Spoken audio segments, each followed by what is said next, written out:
Get it? No, I didn't go look at it. I just seen it online. I should go over and take a look at it. If you can figure out what's wrong with it, let me know. What do you mean, what's wrong? Well, I thought there was a complaint about some washboarding on it, and I looked at it, oh, and I see it.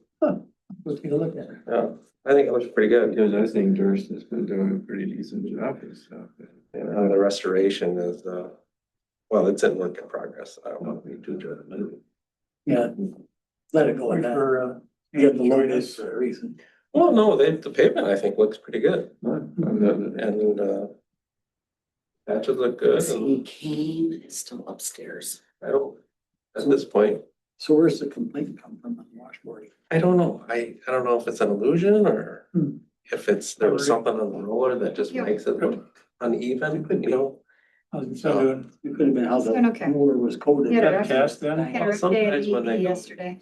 They'll What's that? they'll Yeah, go he's got from gas all gravel the to way up. pavement and they'll pick up. Spray paint.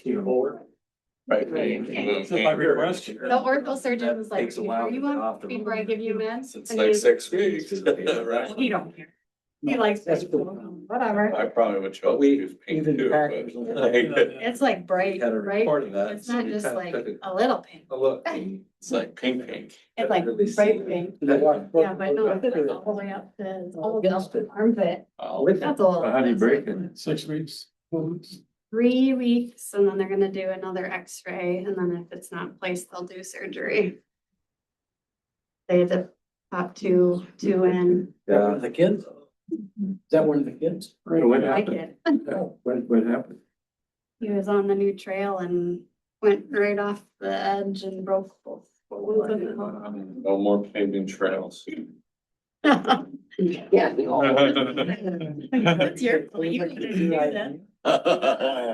He pulled that out.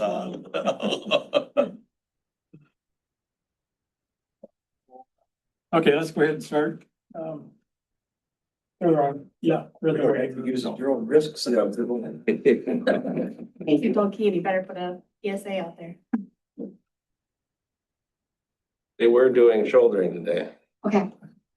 Well, they'll get it. He was just too excited. Yeah, well, it's understandable. Yeah. Oh, yeah, no, I'm good.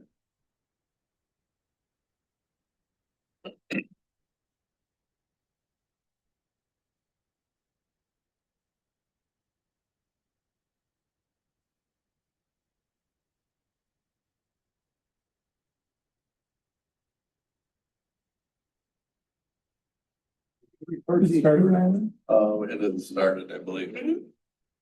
Going. Start. Okay. All right, so it's our monthly city council meeting is July 21st, 2026. With that, we'll do call the order at 6:36. Bill? We do the call. I'm so sorry. Well, I'm working out typing and doing the things here tonight. Mayor Ikorst, here. Councilor Pendergrass, Here. Councilor Phillips, Here. Councilor Weisdorfer, Here. Councilor Spring, Here. All right. Next item is our approval of the agenda.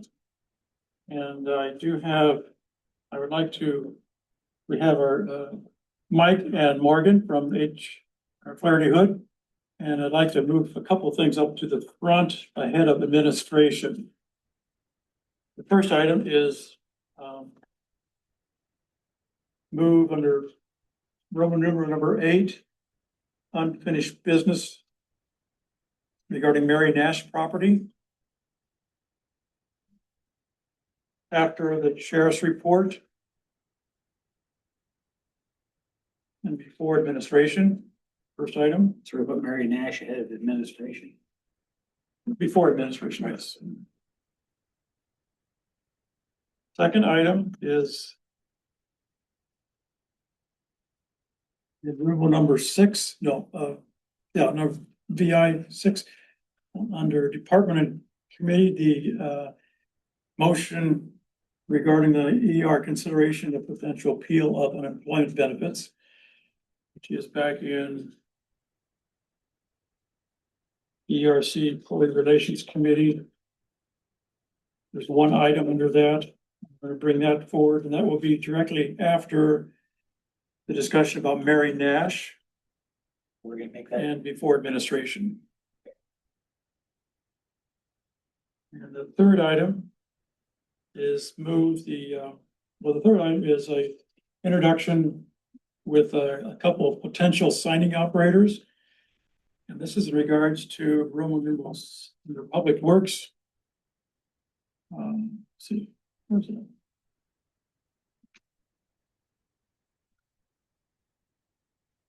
Public Works Department. Point B, number B, wastewater operated discussion. And we'd like to wear Move that up behind. ERC. ERC and before administration.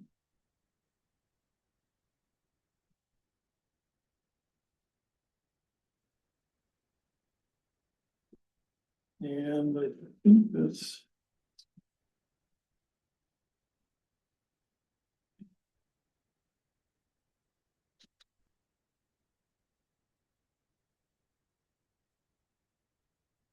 And the unemployment benefits, just add the word motion. Referencing consideration of potential.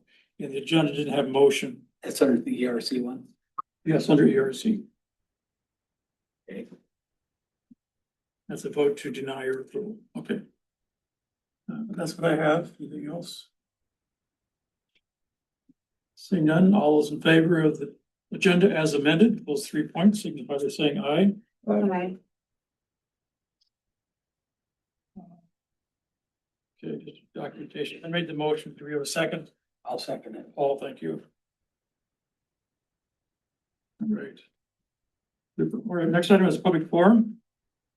The 3-minute time limit. City Council welcomes participation from community members. Please keep in mind that your comments must be pertinent to city business and must adhere to data privacy rules. No employees' names may be used. Do not expect action from this council this evening regarding your concern. To address the city council during public forum, please step up to the podium, state your name, address, and fill out a form provided. Speakers will be recognized only once. You will be timed. Begin speaking with the green cards raised, yellow card indicates 30 seconds left, and the red card indicates you have reached your 3-minute time limit and must stop. With that, we'll open the public forum at 6:39.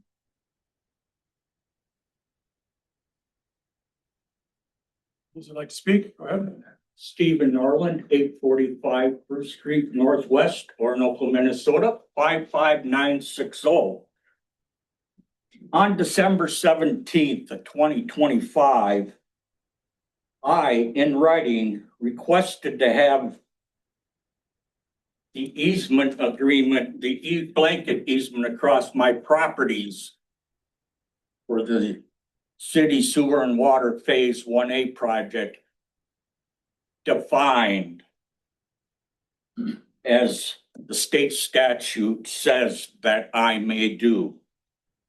If you'd like the state statute number, 301B.03.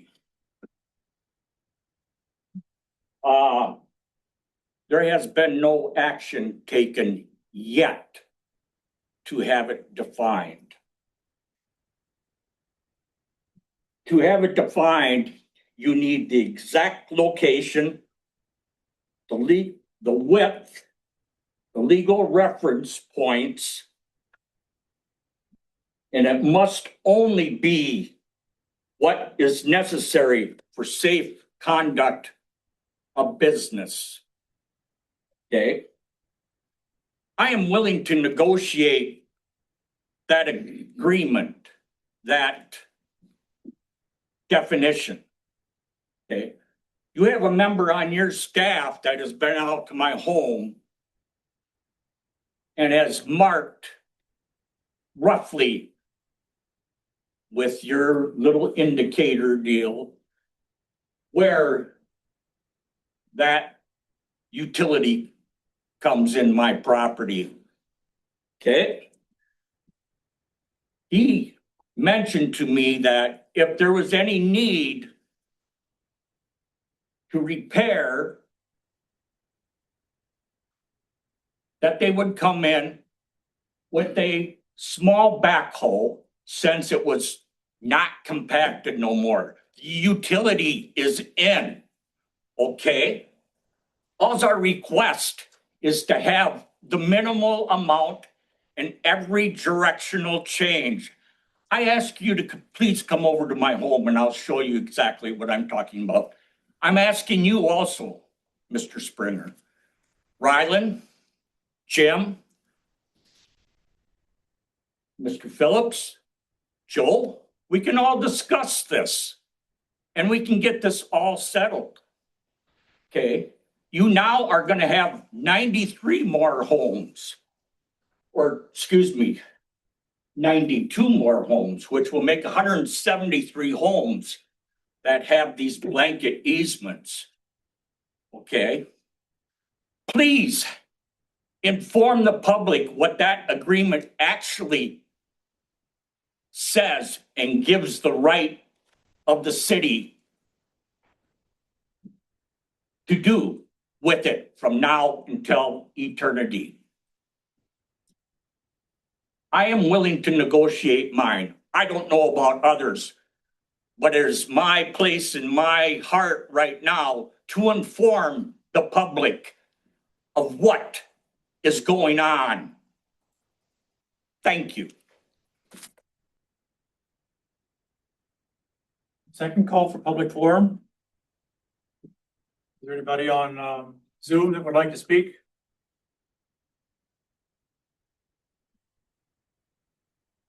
Go ahead. And third and final call. Wait, Joy. I'm sorry. Joy's got her hand up. Oh, Joy, go ahead. Yes, Joy Bertzinger, Orinoco.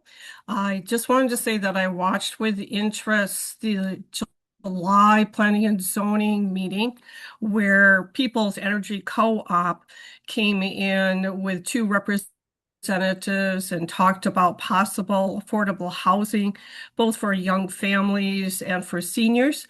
And I just encourage that the council and planning and zoning take that information seriously.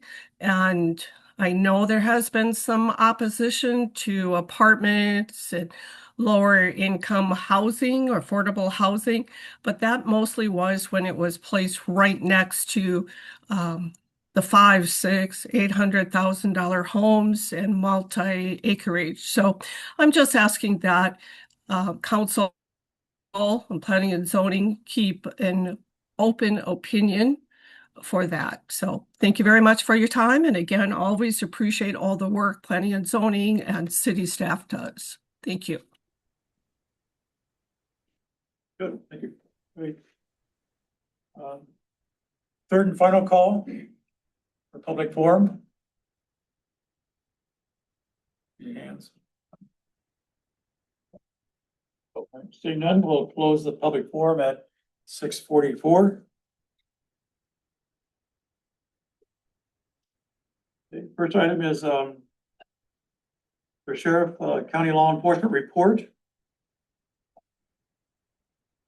Sergeant Rim, do you have anything to comment on the report?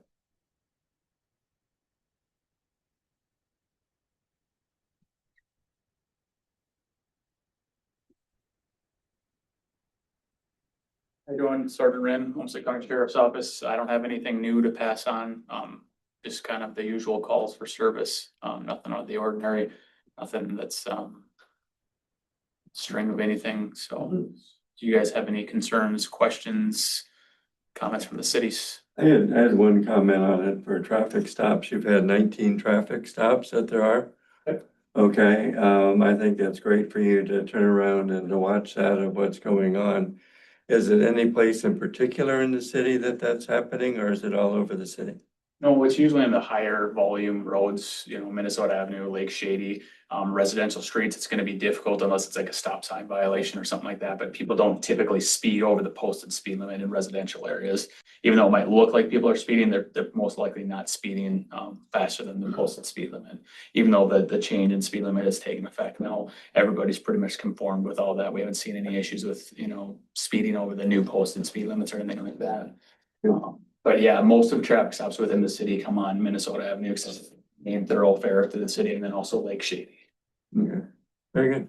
I know there was some concerns about younger kids ringing doorbells or kicking doors in the middle of the night, so I don't know if you've seen any of that. We had a couple of calls, then when we got up here, we weren't able to I know. locate anybody, but there was a couple of calls in the last couple of months since summer school got out. There was a couple, nothing more than, you know, what would be ding dong ditching or something like that. Kids being kids, which is unfortunate for people going to work and, you know, kids baby sleeping, but Sure, we were never able to track down who was, you know, at fault Sure. for that, so. sure. The other thing was there on the alarms? I see that they're going down a little bit. I know for a couple months they were way high. Yep, it's kind of ebb and flowed. So they, for a couple months, they're real high, like almost daily. Yeah. And they almost disappeared and now they've kind of reappeared a little bit infrequently. So I'm not sure what's causing that. We've obviously went out there and talked to kind of the main culprit of this, and tried to work with them to get it sorted out. But again, they're just kind of, there's no rhyme or reason to why they're coming in and what the alarm is for. Sometimes they're, you know, for one thing, another time it's a different alarm zone. So it's hard to say if it's an alarm issue or an employee issue, so. Well, I know at least they're going down from what it Yeah, was before, so. that- Yeah, for sure. It's gone down quite a bit. Oh, very good. Well, thanks for all your service. Appreciate it. Appreciate it. Thanks, guys. All right, thank you. The next item is our, regarding the Mary Nash property. We received a attorney-client privilege letter, giving some background on what we've found, but at the same time, it's asking to reverse our council action from the June 16th meeting to seek an injunction for the removal of the shed.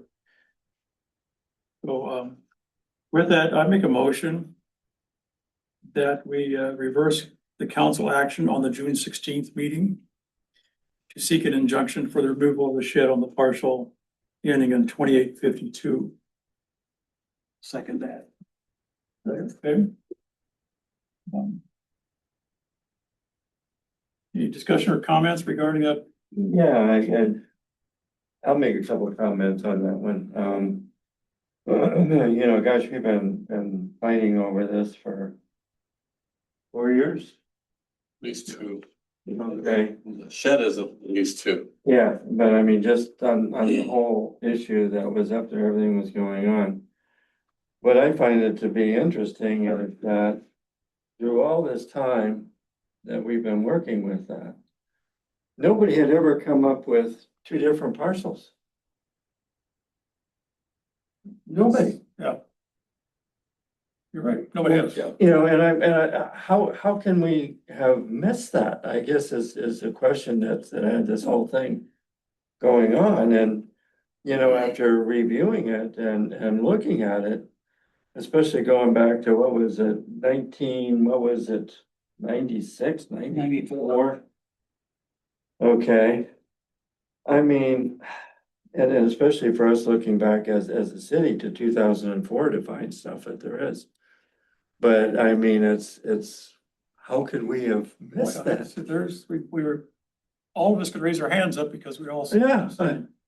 You know, you know, and so that's that part behind it. I mean, I can see that if it's grandfathered in and what's going on and what's happening, I mean, it just changes everything. That's all. I just, you know, wish we could have known about that at the time. Well, I do have a question over Island, and I don't know if you were on council at the time or not, but I believe Kevin was mayor when we vacated a group of alleys that side of the river. I don't know if you were on council or not. There was some 2016, 15. there was one below the Presbyterian Church, I believe. There's one to the west of the Presbyterian Church, and I think that this one probably comes right down to the river. But it shows that there's a divide here on these two lots. It shows there's an alley in there. On that map, it shows an Oh, the alley. easement for the road. Well, it's an easement, but I'm That's sure. easement, yeah. Well, City exactly, easement. but it's Just, not maintained by the city. It's just a. So we don't know if that was But I vacated. was- But my curiosity was that one of the vacated alleys? Because apparently these two lots are back to back on parcels on the same lot. Right. That we assume is, this is. This This is is where Randy Randy lives. Peterson's, yeah. So if you look at that 01 and 02. 02 came down here, and in 1994, the owner of this property sold this to Mary. Right. But this shed was part of here, so it's like the memo said. So this was moved here grandfathered in in. 94. So- This was sold to her in 94, this part. Yes. Yep. Any other comments? Seeing none, all those in favor of the motion signify by saying aye. Aye, oppose? Is this a resolution we need to? I Voice don't vote. think so. Mike, you want to comment on the need for resolution? Hi, guys. Morgan filling in for Mike tonight, but Okay, no, there would be no resolution needed there to change the decision. Thanks, Mark. No problem. All right. Next item is our regarding potential appeal of unemployment benefits. And our ERC on our agenda for unemployment insurance. So with that, I make a motion that we deny the appeal Second, regarding the unemployment benefits. second, Okay, third, fourth.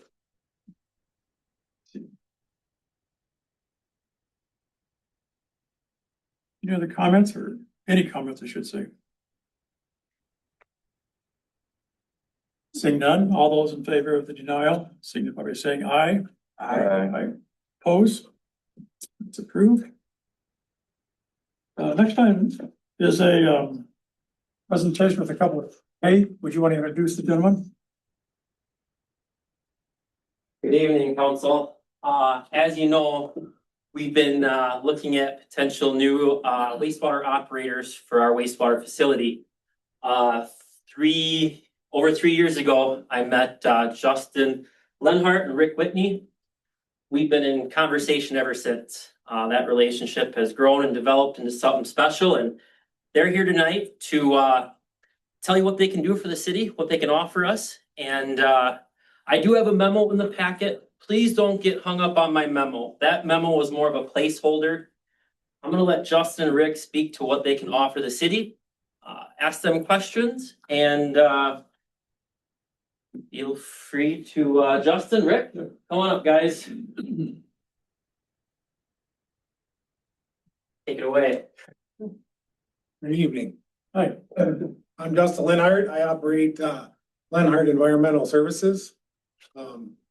Contracting, being a contact operator for water and wastewater. I've been in the field for approximately 17 years. I got a farming background. I am a certified A operator. I work at a major Class A wastewater facility that capable of processing about 2.9 million gallons a day currently. So I'm very familiar with what you have.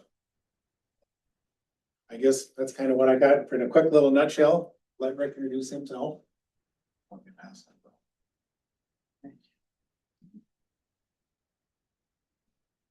Keep going. My name is Rick Whitney. I have 30 years in the wastewater industry. I started out as a carpenter and then slid into a superintendent. I used to build wastewater and water facilities and then became an operator. I worked for a contract service provider in Colorado before moving out here in 2016.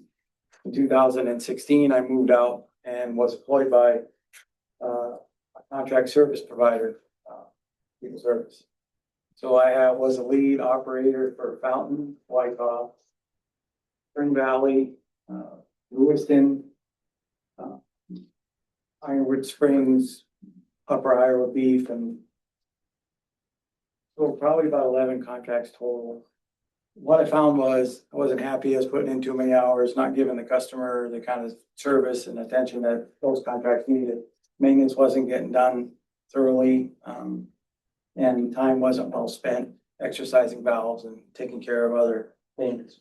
So when we met with Justin 3 years ago, or not Justin, sorry, when we met with Kane 3 years ago, Kane's concerns were, can the city take ownership of this plant? How far down the road would that be? What would that look like? And is it economically feasible? So we talked to him back then about training guys, and we kind of told him he'd be in this similar situation in 3 years from now. And so here's where we are. We came and visited him a year ago, kind of saw the condition of the plant, and then we came out Saturday and we did an assessment for you, and that's what you have in front of you. So if we review that quickly, the first picture that you see there is the activated sludge tank that you have. That's where your ammonia and nitrogen removal occur. Those basins, you'll see a big black ring around the entire tank. Those should be taken down and cleaned approximately once a year or annually. That doesn't look like it's been done.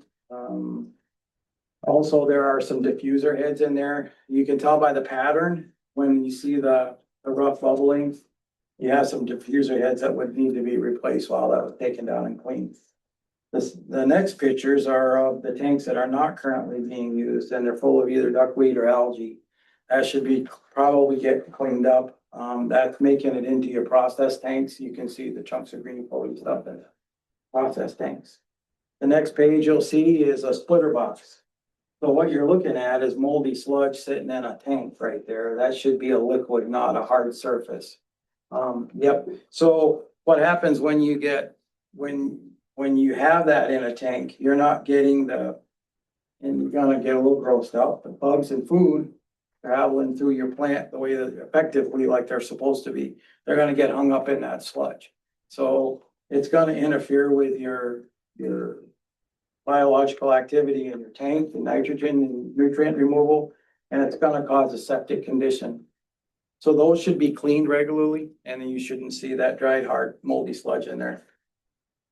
So the next picture shows a catwalk between the tanks, and what you'll see are probes for measuring either nitrogen, ammonia, phosphorus. They're very expensive. They usually average between $1,000 and $6,000 a piece, and they're susceptible to UV breakdown. So if we're not using those because the tanks aren't in service, we should probably pull those and put them someplace inside, out of the UV and protected. While Justin and I were on site, once we were down in front of the office, you could hear some clanging and scraping and some banging.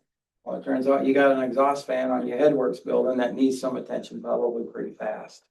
Very fast. So, you got hoses. Is a part of the south building. Yes. So we're coming down and focus. Yes.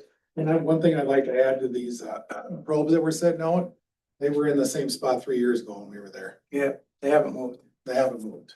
So they've been sitting in the elements for 3 years approximately. 3 winters. Yep, 2 winters. 2 winters and. Yep, 3 summers. So we're both of us as operators. I am also an operator. Sorry, I didn't identify that. I also contract with 5 cities down in my area. I have 2 full-time employees and I have a boss, and she's back there in the corner. So, one thing that we are, Dustin and I both we preach housekeeping. And you'll see on this one picture that there's a garden hose just laying on the gravel. There's some pumps and some electrical wires that are just hanging out on the floor. You'll see boxes of brand new spare parts, and those should all be shelved and put away, nice and safe.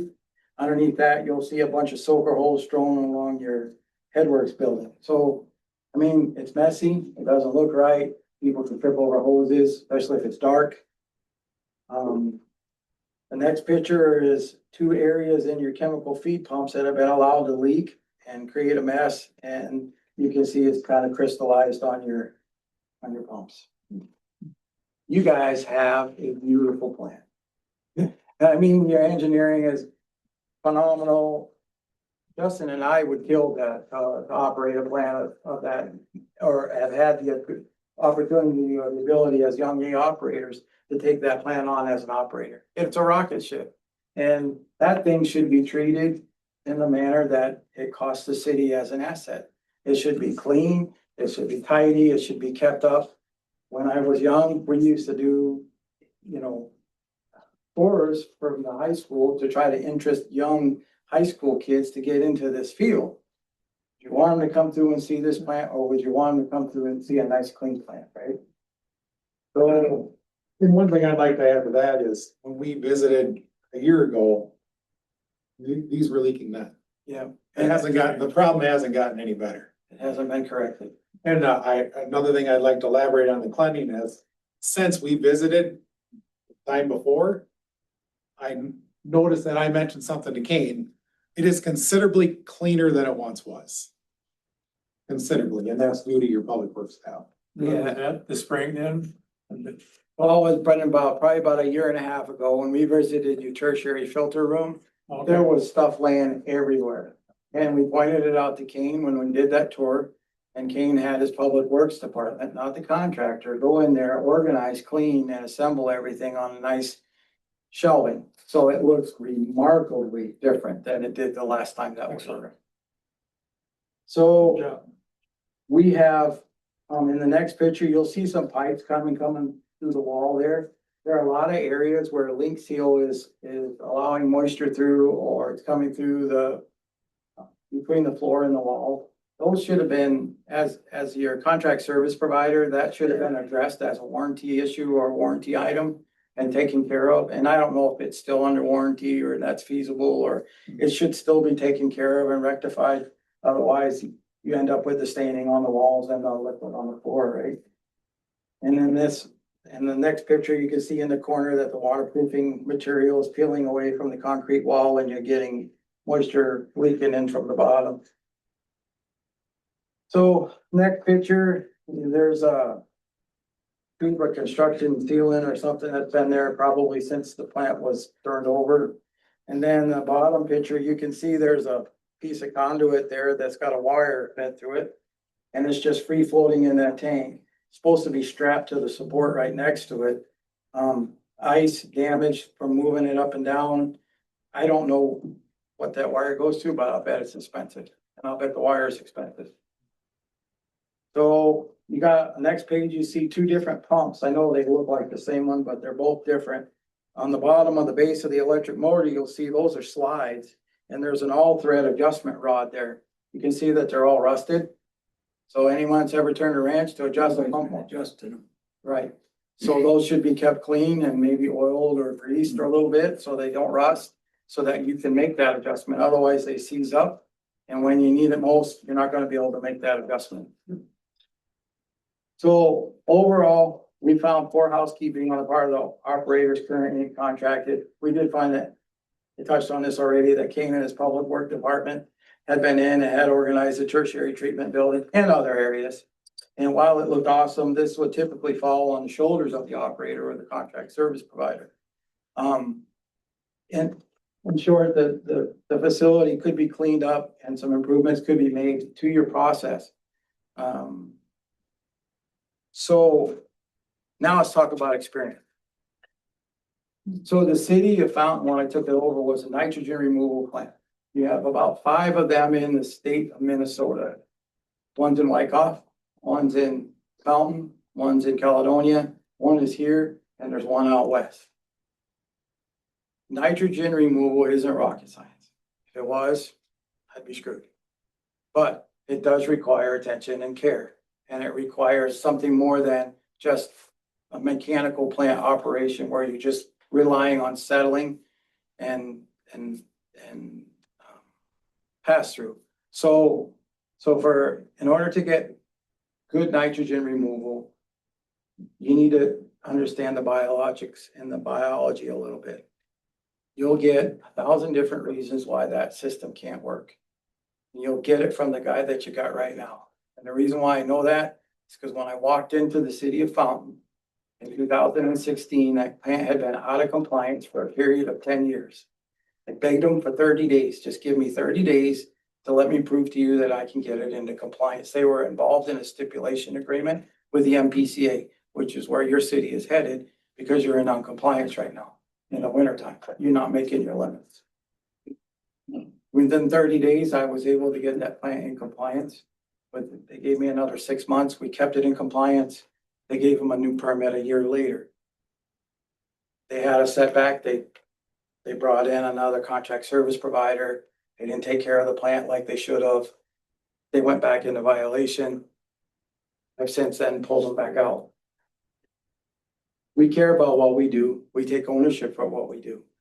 You guys have a $25 million plant, right? Give or take a couple million. Who's counting? Do you want a non-certified operator teaching your public works directors how to run that $25 million plant? Or do you want operators that are on site to train your staff how to run that plant? These non-certified operators, they can't train you guys. There's no way. And the guys that are operators aren't gonna stick out there long enough to train your guys. They have no interest in it, and they'll tell you it's counterproductive. We're not here to hold your plant hostage. We're not here to keep your plant under our control for the next 20 or 40 years. We're simply here to aid you, to get you where you need to be, to get your operators where you need to be. We don't have to hold your plant hostage. We want to be the first call that you make if you ever come out of compliance or you lose an operator. So we want to keep maintaining those relationships. We're about full transparency. If you guys have a question, my phone, his phone, it's on 24/7. If you guys want references from the communities that we serve, we're more than happy to present those references to you. You can call any one of them. So basically, we would hire you guys as a kind of an on-call type of service or? No, We operators. would be in place of people service. Yeah, they're operators. And we have, and I'm gonna tell you right now, the priorities would be just like this. 1, compliance, your plant in compliance.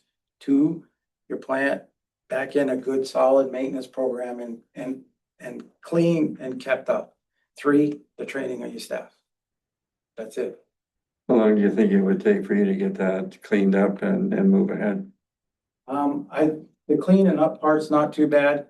The tough part is, as I understand it, if you guys offered us an opportunity at a contract, it would look probably around December 1st. And cold weather is a hard time to kickstart a plant and get the nitrogen removal. No, and I know exactly where, and that's why I'm asking the question off of that, because it's a rough time of the year to even. But it would be our hopes that it would be my hope, and Justin's as well, probably, that within 60 days, I would have you in full compliance. Part of that would depend on the condition the plant was left to us in. Yeah, because you don't know what they're gonna do between now and December 1st when it comes to that, so that's.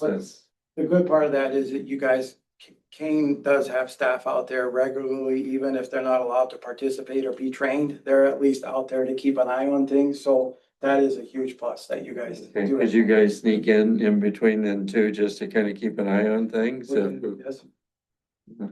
I know Joe, when you and I talked about it too, originally at that time, that's what we wanted to do, was to go that direction. And we were kind of in a time slot that we didn't have an opportunity to do some of that stuff. You and I talked about that too, so. So is there anything that you saw that you're not familiar with, whether it's xylem probes or any other components or the testing or the laboratory testing, or is there anything new there that you're not familiar with, or just not everything is? You know why I'm coming at you for a contract? I will probably be the shorter of the relationship between the two of us. He will be with you more long term, because this is a challenge and it's what I live for. So most of what you have here, I've seen previously and prior to in other facilities and other plants. I mean, was called in to troubleshoot plants. That's what my job title was, and I enjoyed it. And I still enjoy it. I don't like the monotonous of the day-to-day doing rounds and stuff like that. I'd rather figure out what's wrong. I will tell you something else. If you're truly interested in maintaining a plant, you should at least have a toolbox on site. And maybe, maybe a grease gun? Yes. So, yeah, I It's mean, amazing how you can, yeah, that's an excellent point. I can't tell you enough how sorry I am that you guys have had this level of care and treatment. Yeah. That's all I have. Appreciate calling these things to our attention. I'm sure there's more that you shared with Kane, but this is very Yeah, I didn't want to revealing give of the you lack of 800 service. pictures. What's that? I didn't want to give you 800 pictures in a big long packet. So I have Yeah. a question. We're coming up on budget season. Is there anything that we need to consider for next year's budget as you look through, or have you talked to Ken just so we're thinking about that in case we're having to repair and maintain things? I think that if the council wanted that, I would definitely, take a little bit deeper look. Okay. So one of the things we didn't want to do on Saturday was create a problem between the city and people service. So if we came here tonight, and you guys looked at us and went, no, we're happy with what we got. We don't want to alienate you and people service. So we can come up and take a look into that. We can also, you know, I'd also like to dig into some of the process, how the design flow of the plant and what the blueprints look like. I know that you guys are in an NOV right now, and if I can offer input to help with that on a corrective action plan or whatever, then I'd love to have the opportunity to do that. I think that some of the consultants and the staff that you guys have.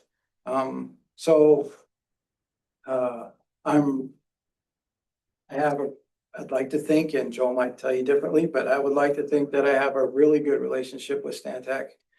John Friedel, your wastewater engineer, is with me in four other contracts. He came over from SCH. He's a phenomenal wastewater engineer. Peter Daniels is also a great engineer, came over from Wank. And our local guy is also outstanding. So I think that I would rely on Joe a little bit. I would rely on John a lot. And we would we'd like to try to get ahead of it if we can and get a good plan in place for when if we do take over in December, we would be that much more ahead on jump starting that plant and getting that biological activity where we want it. We both kind of feel it's not 100% being operated the way it should, if we're being perfectly honest. I guess I'd like to see some kind of financial proposal, what it'd take to do it. So if we get some of the budget stuff coming up and starting at the end of this month, it'd be great to have a lot of that stuff. See, that Caden looks like he wants to address something. Kane, can you give us Yeah, if I can, council, Justin, Rick, and I, Joe, have looked at some rough drafts of what a contract could look like. And I think before we get any further into those talks and those details, I think these guys would appreciate a little bit of direction from the council. What way do we want to go? Do we want to continue with people services? Do we want to try something new? That would be my recommendation. But also that contract needs to get approved by our legal team, Mike. And so before we work on it anymore, I think first off, direction from this council to continue contract negotiations, talks. And then second, we also need to terminate the contract with Peoples. That needs to be a written notice delivered by August 31st. And then having the legal team approve the contract with these two. And also for Public Works, we do need a commitment level of someone dedicated hours at the facility, dedicated staffing. That is one key component how we get from today to licensed operators. We have to have staff dedicated to that facility. It can't be one person once a month, once every 5 weeks. It needs to be consistent staffing, and we want the council's approval or acknowledgement of what that could look like in 2027, starting December 1st.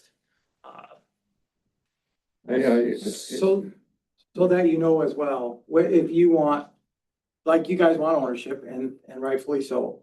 So your operators, when they go to sign up for their testing, they're gonna say, how many hours a week are you there? And they're gonna be looking for that. It's 40 hours is an ironclad, but that's more what they're looking for, right? So, Day-to-day operation and Right. maintenance. You have to be there doing the work, and essentially. And rather than, I know in some of the communities that I've worked, that I've helped get guys certified and trained, you know, the city's first inclination is, hey, let's just throw everybody at it and see who sticks, right?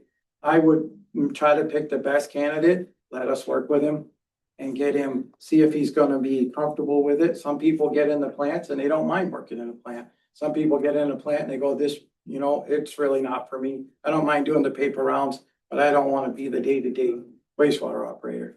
You know, I agree, and just so you know, I'm on board with you guys, okay? And like I said before, it's been a direction, I think, that Kane, you and I started from the very beginning on this, okay? That's the direction we want to go. I would like to make a distinction between the people and operating it from our staff, from what there is for looking at hiring these guys, and to make that distinction between the two, okay, and have that discussion. But, you know, I'm on board and understanding what you're coming from, and we talked about that for many years. Actually, we talked about it for 3 years, you know, of what's going on. But, you know, for you guys to get this thing going and to move ahead for Peoples, I'd make a motion to hire these guys, okay, and have them on board December 1st. And to get rid of Peoples, and let's do it internally, so. But I want to keep those two separate, okay, and we can discuss that later. Not to conflict with what there is for the contract and get going with these guys. So I think what I would propose then to the council is, we're gonna continue to work on the contract. But then I would suggest that we call a special council meeting between now and end of the month, possibly July 30th. We have a workshop meeting. We could do a special council meeting to hopefully have a contract in place, reviewed by the legal team, kind of have some of these details ironed out. And then we would have a contract, could then terminate the existing contract, and council could approve at that special council meeting. Tonight, we're not asking for a vote, more so of introductions, what's possible, and so if council is. I think there's a lot of detail in the drafts that I've seen of the contract. I think it's important that council as a whole understands this whole 3-year time period and what the city's expectations are to have 3 years from now. You know, this is a phase, people service. We're just about done with that one. And now with Rick and Justin, we have this one. And what's it like 3 years from now? And I think if it could be planned out or discussed, and the contract kind of leads us up to where we want to be. You know, we'll always need a Class A operator, signing operator. Yep. Maybe not a person like yourselves working with us, but we have this opportunity to train some of our public works people that want to do that, hopefully. And I think those kind of details would be good to share with the council at a special Well, I think meeting. it's very important to get our staff themselves trained on it. Do we have specific staff that are interested in doing it? Are we looking outside, or where are we at? We do to an extent, Paul. You know, it's gonna be a phased approach. These guys don't need 4 public works staff members every day. Initially, a lot of our talks were, you know, pick out 2 guys, pick out your people that are interested, right? We don't want to force a wastewater operator. We're not gonna get a good operator. Let's pick out the best. Let's pick out people who want to be there. And then let's phase that in, right? Maybe it starts off with just one of them for 6 months. Maybe after that 6-month period, it goes to possibly 2, or maybe 20 hours per week, or half the time dedicated, right? So it's a phased approach throughout these next 3 years. The return on investment for us is at the end of 3 years, we have potentially two staff members that are ready for a C license. But that's 3 years of dedication, staffing levels, right? Dedicated staffing levels and knowledge and know-how and hands-on experience. So we can phase this out as much as we want. We can stretch it out, or we can throw more hours at it. We sure can. It's just there's gonna be a balance, and these guys are gonna let us know what that balance is gonna look like. Committed to work with our guys, okay, cause that's what we didn't get before when we asked for that, right? Okay, so I just wanna get that verbal So, commitment, so. so I'm gonna tell you what, so I know that there was a little bit of miscommunication about, between me specifically and Kane. So we had initially talked about,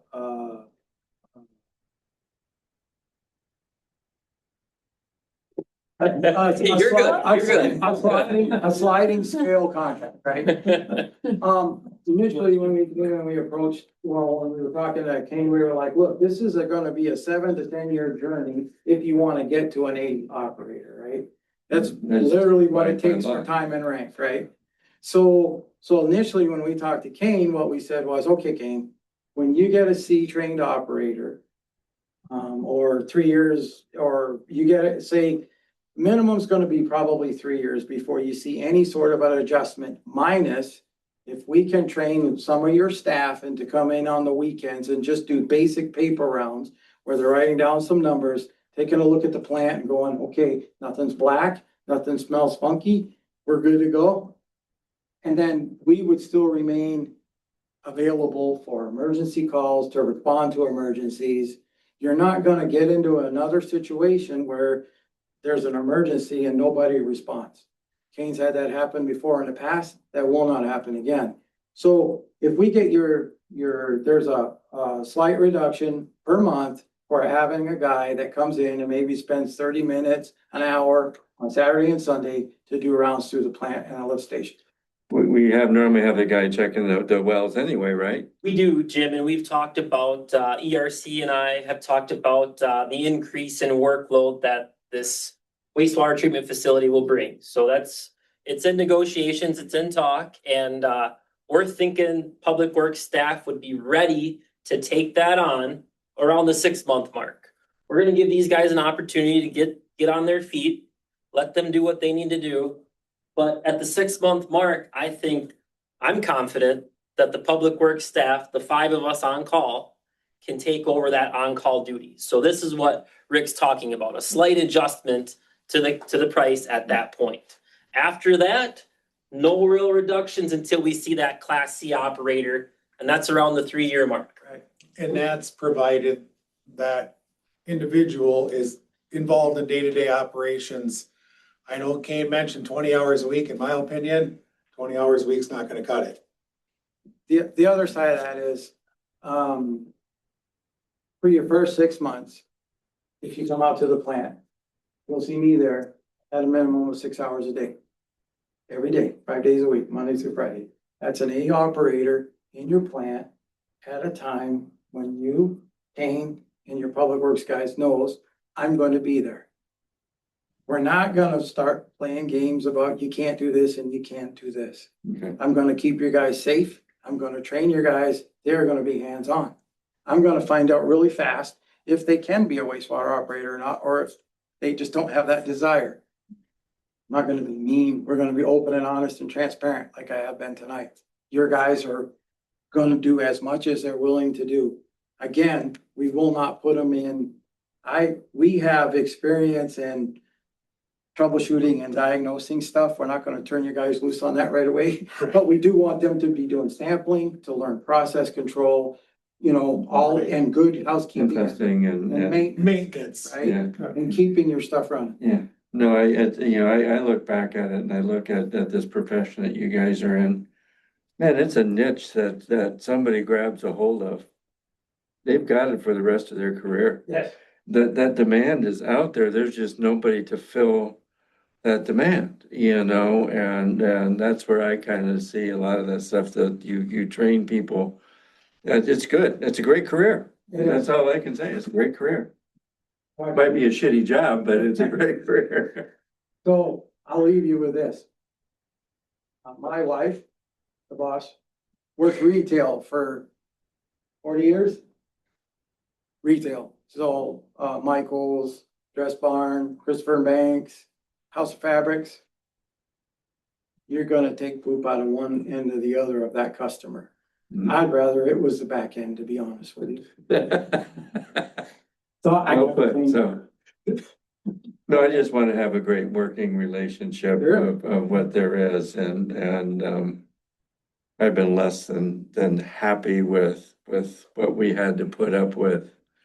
You know, as far as I'm concerned up to this point, because that is the newest plant in Minnesota.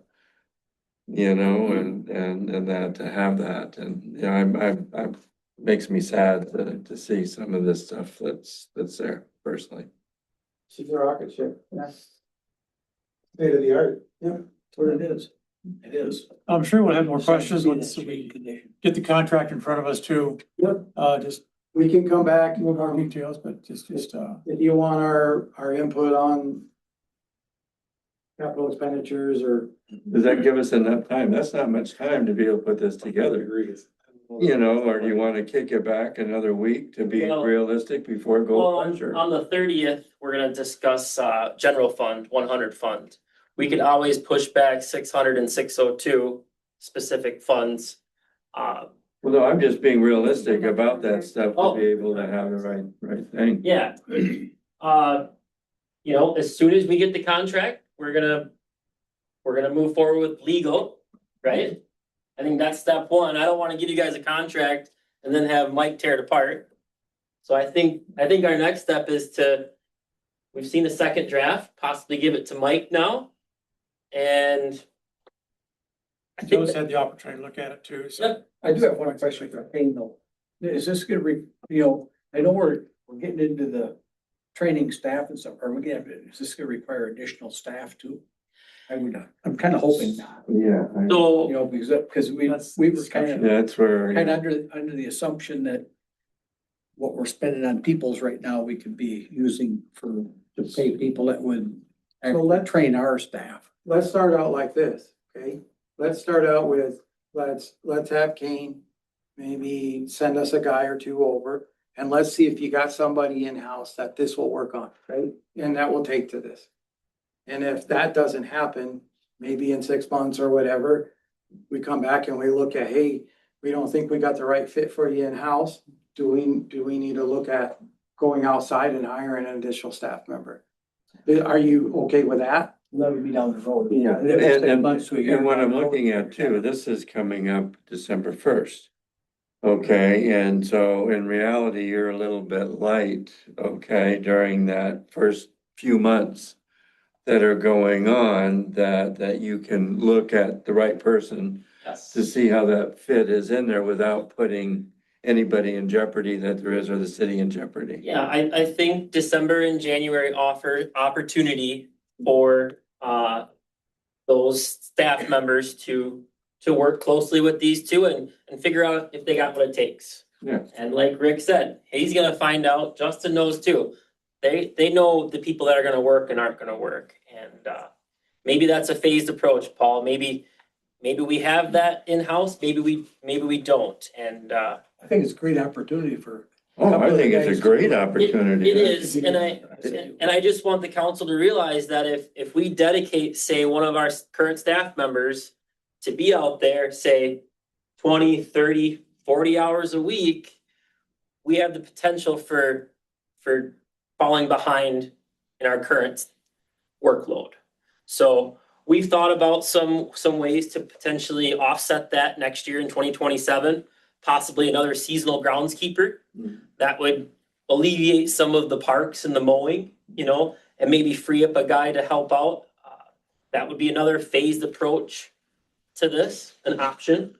I can get on board with that. Yeah, no, and that's what I wanted, that's why I wanted to separate the two, because I mean, that stuff makes sense.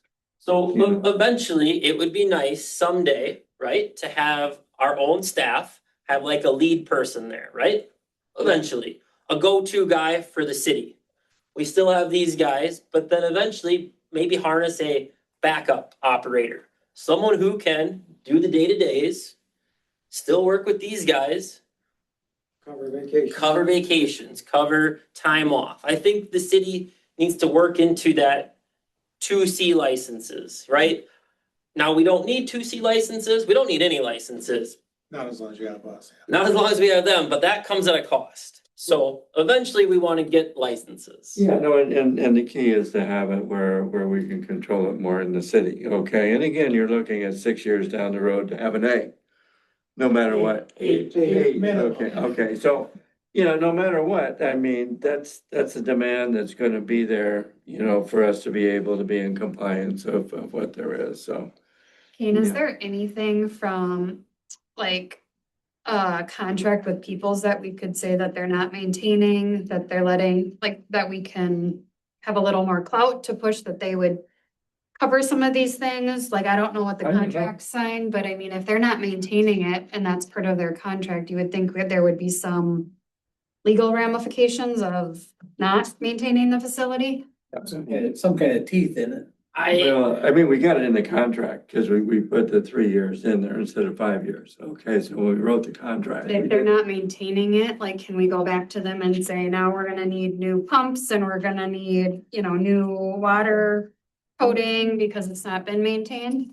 I don't know. I can't speak to that contract language. I don't know if Joe or these guys could either, but, You know, then it's how much do you wanna spend legally? But if to we're go gonna have back to in. spend a couple million to get it up back where I it don't- was, I I mean, don't- I don't know. it won't be a million, but Okay. we are gonna spend more on maintenance next year Correct. and the following year. There's been a lot of deferred maintenance, just like the facility assessment report. A lot of deferred maintenance really adds up, and so, No, you're not looking at millions to Okay. get back to where you wanna Okay. be. We just, the main goal and the purpose for presenting an assessment for you guys is to just get you back on the path where you need to be, because we're kind of off in it a little bit. Okay. We're gonna step in, we're gonna get you cleaned up, and we're gonna get you taken care of housekeeping and maintenance wise, and he's right. So one of the things that we didn't wanna do, and I think I speak for Justin as well. So people service put in chemical costs and buybacks and laboratory costs and maintenance costs and buybacks, or they don't call it buybacks, they call it shortfalls or something. We didn't do that.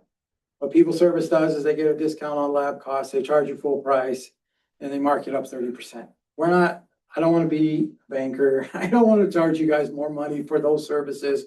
We wanna see the city take on those directly with UC Labs or whatever lab they choose.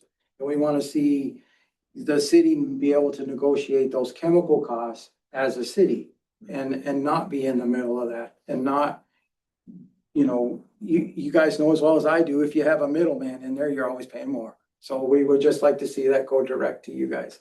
So, you know, I think that you will see some additional maintenance costs, like Kane said, because it hasn't been being done. So there's no ground rod as to, well, what does that really look like in a budget, right? But I think that after a year, you guys will have a very good picture of, okay, so this was additional expenditures, but this would be a mainline budget cost and a mainline budget item. I think that makes sense. I mean, we just kind of had to take it in the shorts for 3 years. I'm sorry. this is gonna be a long-term investment. It's not gonna happen overnight. It's not gonna happen in 3 years. It's gonna take years to get to where we need to be, and that's. Just a quick comment about, it. Public Works staff is aware of what Kate is talking about, so there's been some interest from a couple of guys that maybe wanted to do part of it, but so we're all coming together with Kane from staffing to, hopefully something will happen, but we just. And I think, Brylan, that's a sign that our staff do enjoy their positions here. They do like their jobs and they enjoy what they're doing. You know, it's hard to get my guys to say, I wanna change up and just go to the plant and work. They like the variety. They like the different tasks and the different departments, and they're happy. So I think that's a good sign for our employees, so. And some people like certainty too. Some people do, absolutely. And to give credit to Rick and Justin, because they have, from the very first draft, the one we received this afternoon, there's been changes in the commitment that you were expecting from Public Works, 40 hours a week. Now it's 20 hours a week. So we appreciate your willingness to kind of work through those figures and.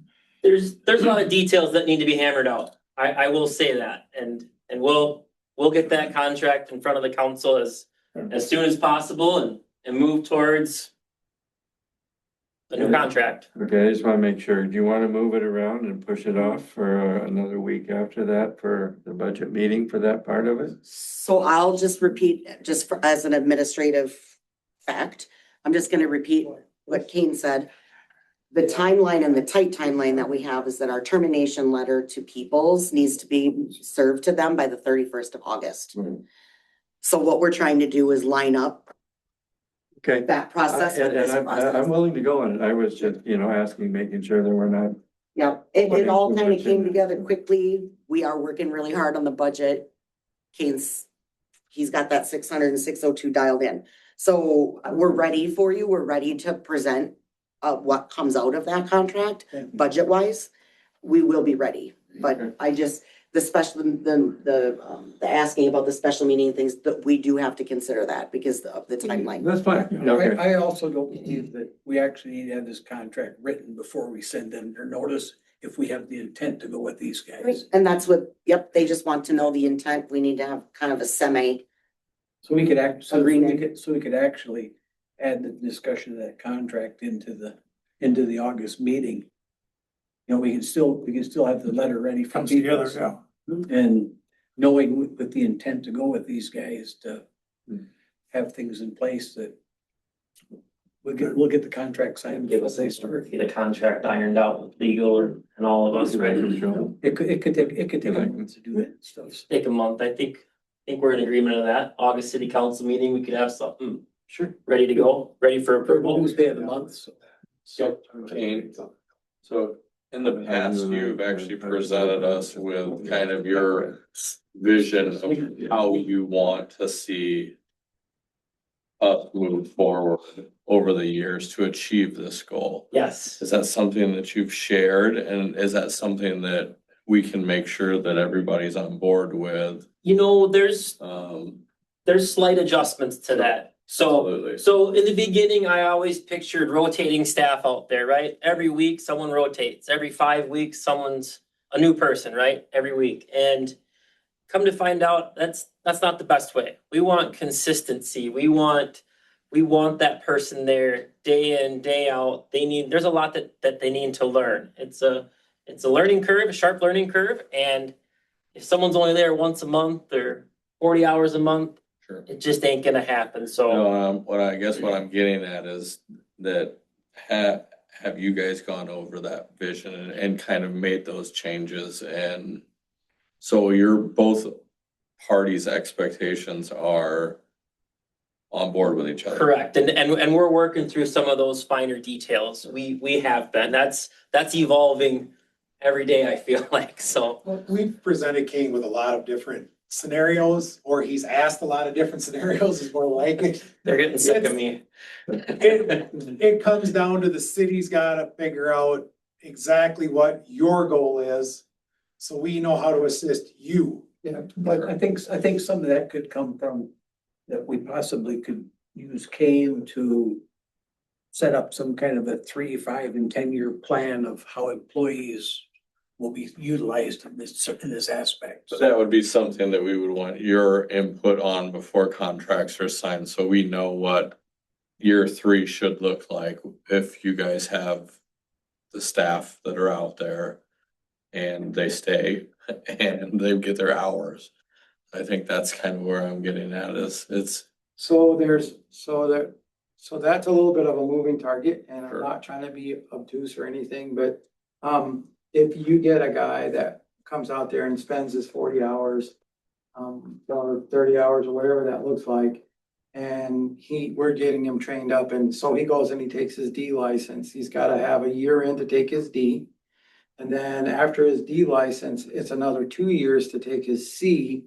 However, you can supplement some of that by taking some online education courses or something like that. So it's usually about a year and a half, maybe, or a year to take your C sometimes. If they pass that certification the first time around, that's a big difference in the Cs and the Ds aren't so bad, but when you get to the B grade of your testing, I've seen guys take that between 8 and 12 times. That's a really brutal test. And then your A is, so when we say 8 years, that 8 years is if this guy gets his training in, he gets his certifications requirements met, and he gets those tests passed, kind of the first time around. The more that he misses, and I can tell you from training certified operators, the worst thing that you can do is bust the guys for not passing a test. Because it deflates them and they don't want to go after it anymore. So all part of what we do is we'll sit your guy down twice a week for an hour or 2 hours at a time, and we'll just go over, hey, these are some things you will see on that test. These are some things that you need to focus on. And it's just basically classroom time and helping them go over those. And the other thing that the city can do is they have 3-day short schools that they can send their and staff to, and they go through that short school. It's very informative. And then you take your test at the end of it while it's still fresh in your brain. Yep. And that will aid you in helping you get your guys through these classes. No, and I think having that as the big picture and knowing that those could be financial costs in addition to everything else we're talking about is good to know, and is good to know up front. So Yeah. I appreciate that. We'll try to structure it as much as possible. We'll try to. Like they said, it's a moving target. You know, there's really good operators out there that are really bad test takers. Yes. there is. That's kind of the industry that we're in. There's a lot of good mechanical knowledge staff out there, but when it comes to testing or maybe the biological side of things, there, you know, this is a niche. Jim, you touched on it. It's not just one avenue, it's multiple facets here, so. And I know that there are A operators out there that I wouldn't trust to flush my toilet. We're gonna have them. But they're good test takers, They are right? great testing. Yes. Common sense, yeah. And one thing to add to this whole classroom thing or testing is your D test for the facility you have is not important. Because you have a Class A facility, you can just forget that D, which I would recommend truthfully, because the D test has very little to do with your treatment process. Your operator could actually fail that test just because of what it's based off of. It's based on a pond system. You can skip the D if you work at an A facility and go right to your C at the 3-year mark. I just wanted you guys to have that I think it's knowledge. great for the guys too, okay? You know, cause that fear factor sometimes fits in there, okay, and taking that fear away. I think one more thing, Kane, to consider is working with ERC on performance and pay related to certain certifications as we move forward. That can be an incentive too. We would need to make sure that that's structured appropriately. Yes. And what does that look like? But I Yep. mean, that could also be a incentive for people to stay. I think, gonna be- I think that's a big thing. It's gonna be a busy month. Yep. It is. So a lot to discuss and get together here, so. Any more questions for these guys? Thank you. Thanks for coming in. Thanks for your time. Great to meet you guys. Appreciate the Meeting you too. photographs. I think you got something to work on here. Yeah, I think it's good. All right. Okay. Great conversation. Okay, now we're to our administration. We'll just go through. There's a lot of motions, but I think they're pretty self-explanatory, but let's just start off with our first one. The ordinance 2026-04, establishment of a public works chapter. This is something that we, administration and Kane have worked together to identify practices and responsibilities and just kind of put things more in place that apply, that are predicated by our Minnesota statutes too, so.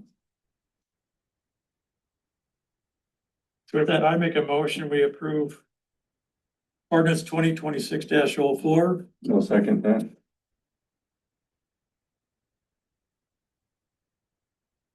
Any comments or questions?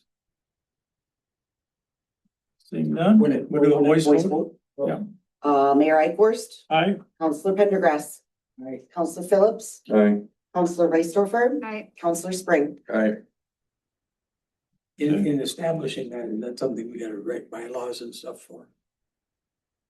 So the Public Works Director, believe it or not, was the only department not already defined in the ordinances. We have the same setup for fire chief, and for emergency management and for and for all of those other areas. There was no section ever created for Public Works, so we're just kind of supplementing. And So what does the charter do for them? By making it a charter thing, what does it actually do? I think it just puts things in black and white of what it is and Right. then you. How it functions and stuff. Yeah, right, you know, just the so. definition of the department. So, I mean, if something happened and you had a new public works director come in, okay, that Kane wins the lottery or whatever else, that way, it says heck for this. It'll be there for that next person to come in and have things that are in order. That's what I looked at it. Like a job description. Yeah. Okay. Next item is our National Night Out expenditures, $1,000. Make a motion that we spend up to $1,000. I'll second that. And that's with the fire department. You guys all on board with that? I give you guys enough? Sorry, I missed The that. National Night Out, National Night Out, Absolutely, we are staffed and ready to go with that. so 1,000, well, you're gonna. For the food order, basically. Okay, so, Mel's taking care of all the food, getting it to us, and we're providing the space and the labor. okay, good, all right, Thank you. okay. Thanks for all of you do. yeah, that's. The next item is regarding our security camera systems that we have in place. That was proposed also for phase 2 and phase 3 for different buildings. But what we have here in front of us is the phase 1. The memo talks about from Mel, just talks about the overall cost associated with the system. If you look at phase 1, it's a 17. And correct me if I'm wrong, but if we look at phase 1, it's $14,976 for the cameras and the discounts. Are the cameras all in place yet? Let's make a Yes. motion to discuss. I'll make a motion, Oh, I'm sorry. to approve. the And I'll make a security. motion for discussion. Thank you.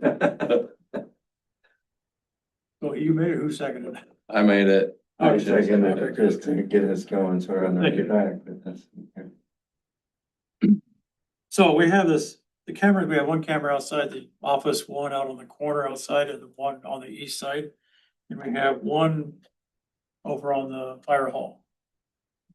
One or two on the fire hall. 2, I think. Is there 2? Yeah, I thought there was 2. So that has an invoice of $14,776. $14,976. And Those cameras are already in place and paid for, correct? I don't know if that's true or not. We have, let's see, we have a trial period. Our trial period has expired. So that's what sort of instigated the memo and how do we want to move forward. And that's the $1,486.42. It's on the first account. So if we That said was- no here, they'd come take their cameras back. What value have you found on the cameras on the fire hall? I currently don't have I don't have access to the cameras, camera feeds or video or anything. So I have zero value. You've had for. It'd be more for So something this- happened. Yeah, I think council decided in the policy that the city clerk would be the one that would have the access. I'll be honest, since installation, I mean, we have not referred to the cameras ever unless someone's reported that there was some sort of incident. Okay. My fear is that we do need some security. That is a good idea. I don't know that we need security at this kind of capacity. I don't think that we use it in that way. We don't have enough people using the community center. I think if we had basketball courts or a pool and we had the community coming in and out of the building all day, yes, we would want to look at something like this, just for theft and safety and things like that. I'm not sure that that's what our capacity is. Do you feel safer coming to work because the cameras are out? We had an Arlo camera that's similar to a Ring camera that was working just fine for my needs. And that's kind of where I look at this too. I mean, even Arlo, if you go down to Target and look, they have, you know, the cameras that you can get that you know, will work just fine. And you can rent whatever you want to have for, you know, internet for, you know, having that stuff for storage. I think it'd be a very different conversation if we were having problems. Yeah, and I think that we could honestly save the money. I think at this point, the money savings is a big thing. I think we need And look at another system. more of what we're gonna be looking at with the public works stuff.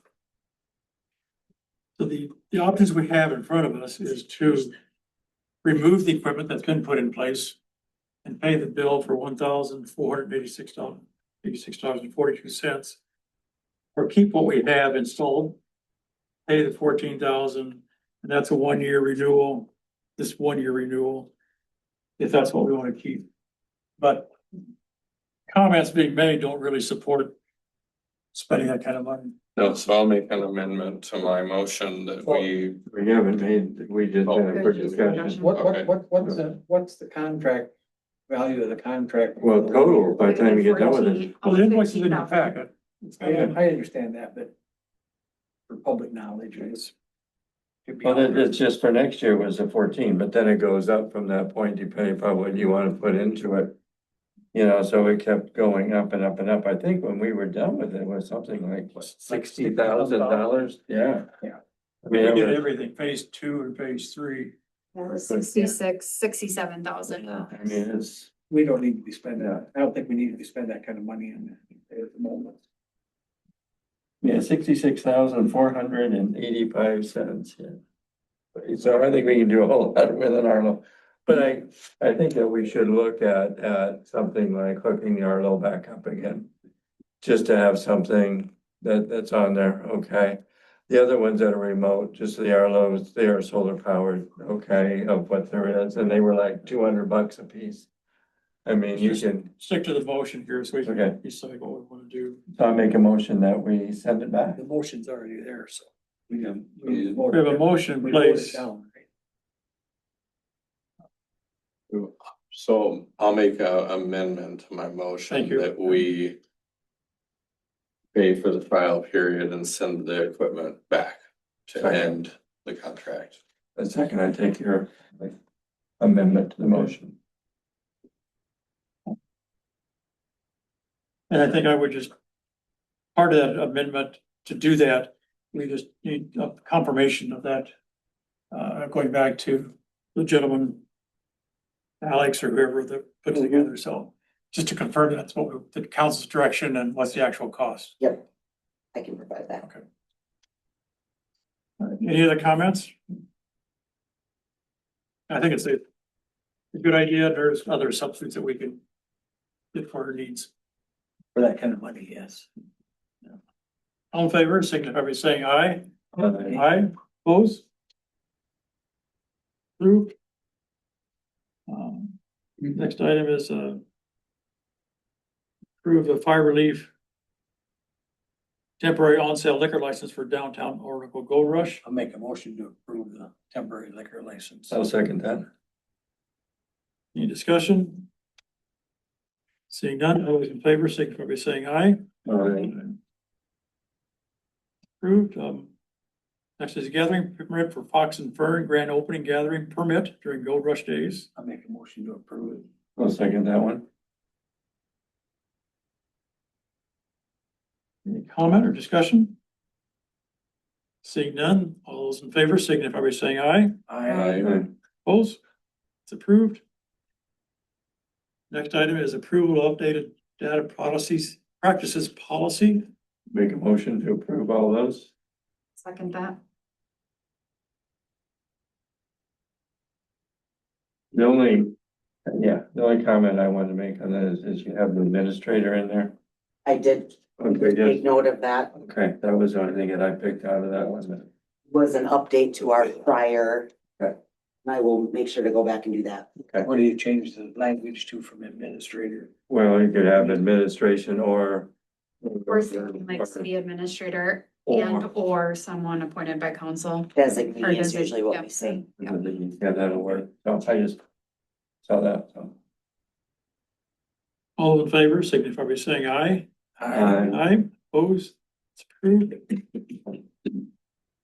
Next item is the City of Orinoco policy for public access to government data and direct staff to publish the policy on city website and add to the city's employee policy manual. Make a motion to approve that. Second that too. Now, what does that cover? That's just keeping Essence statute what it is for the chapter 13 that we need to do for the state, so.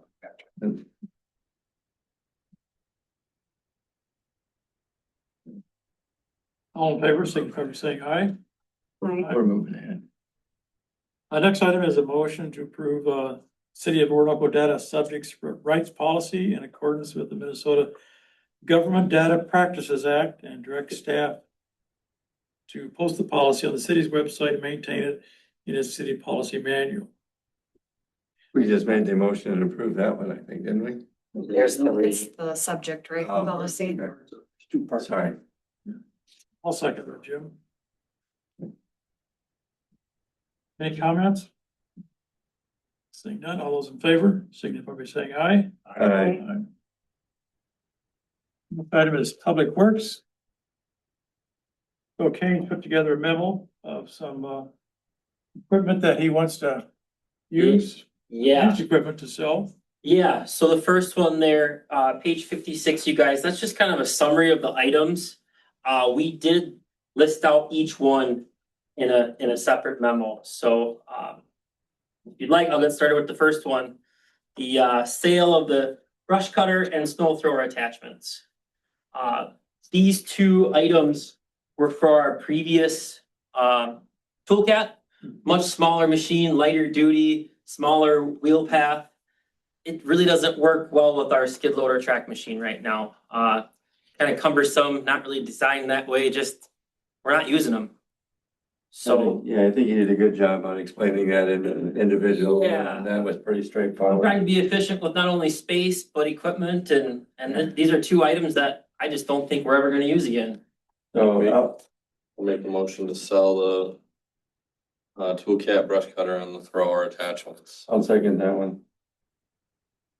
And I'll even put in the pull behind mower off of that one too, but. Yeah, that'd be fine. Yeah, another item that's just, it's done its purpose, it's done its job, and we're just beyond that now. Taking this beating. Yeah, how's that front one work for the one that you got right now for? Front one works awesome. You can take down like 6-inch trees with it. It's a beast. Good. Yeah. It goes in front of you, it doesn't flatten Yeah. everything. Well, no, I've seen you pull the other one before in the ditches, so I mean, that's. You know, there's opportunity to sell that thing. It's pretty well used. I'm gonna try to get the best price for all these attachments. So, and I touched on that in my summary a little bit, but I'll let you guys vote. So the motion is for the toolcat, brush cutter and the snow thrower And the pull behind mower. and down on the pull behind motor, okay. We'll take all three of those and get them done. Perfect. Any other comments? Seeing none, all those in favor, signify by saying aye. Aye. Opposed, it's approved. That is the mower. So the mower is kind of a standalone item, council. Last year, we talked about increasing the term, how long we kept those mowers. We went from a 3-year term to a 4-year. The reason I bring it up tonight, 2 reasons. There is a new mower available at Hilltop Sales right now. The mower that we want, same model, the same engine, the one that we would replace this one. I also bring it up tonight because there's some useful mowing season left right now. I find that if we were to sell that Skag zero turn mower right now, I think there'd be more interest in it. I think we'd bring some value. More value now than December when it's, snowing out. That's the reason I bring it up tonight. We're approaching that 800-hour mark. And like I said, last year, the direction was to go 4 seasons. We're getting there, and I'm proposing the sale of that. So this is the 4th season on this one or the 3rd? 4th.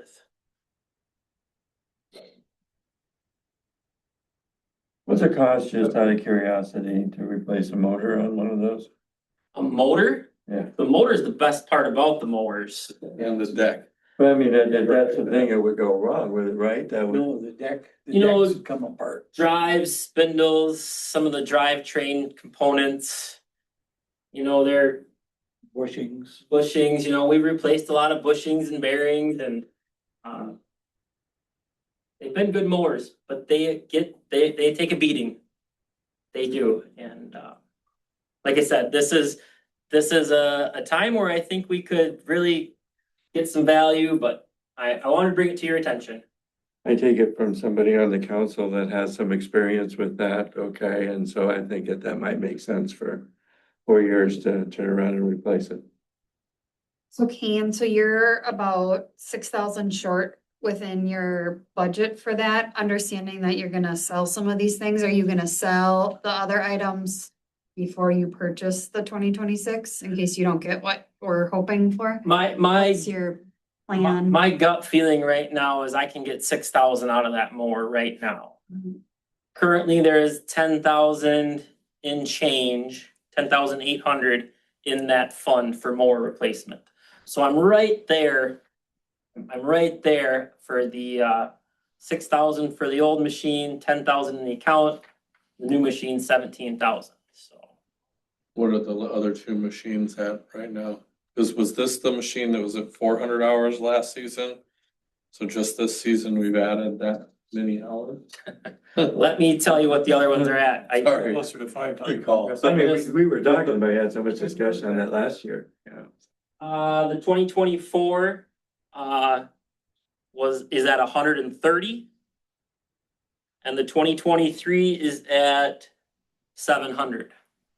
So what led up to those higher hours on the 23 was this mower being down, right? The 2022 mower was down, so more hours were put on the 23 mower. Hopefully we can get around that 200 hours per season if everything goes right, if they stay running, if they stay right. Next year with an additional seasonal groundskeeper potentially, we may have all 3 machines running. But that would reduce So, that would reduce the accumulation of hours. It would. So you can balance it out. It would. Be able to do that. Yeah. Yes, it would. So. So I make a motion, we approve the purchase of a 2026 Skag mower with selling of the 2022 mower through sealed bids. I second that. You guys wanna do the sealed bid process? Do we I need would to? I'm still I'd like to see it do it through public surplus, Through an auction? through a public surplus auction, because they're nationwide auctions, Sure, and they're responsible for transportation and pickup and sure. seeing They, it. I know they do take a little bit of a cut, there's a buyer's or seller's premium. There's a buyer's premium in most things. Yeah. I don't know if there's a seller, I don't believe there's a seller's No, premium. Want the best dollar you can get, Exactly. wherever it's at. Absolutely, absolutely. And that's where I think you're gonna get it, because you're gonna get a national auction on it. When I worked for Roger High Schools, some of the mowers that we sold end up in South Carolina. So it's a big deal. I think it really is. Sure. We can look at that. It's just a website. I think you can give them a call. Just look it up, publicsurplus.com, Sure. and that's where it's at. So probably there's a gal in there that I talked to a year ago, I believe it was. I was talking to him, gonna talk to him about setting up a fire truck. Then it kind of went by the wayside. Any other comments? Seeing none, all those in favor, signify by saying aye. Aye, opposed? Thank you. So that kind of segues into the last two items that are potential for surplus equipment, the current ATV and the side by side.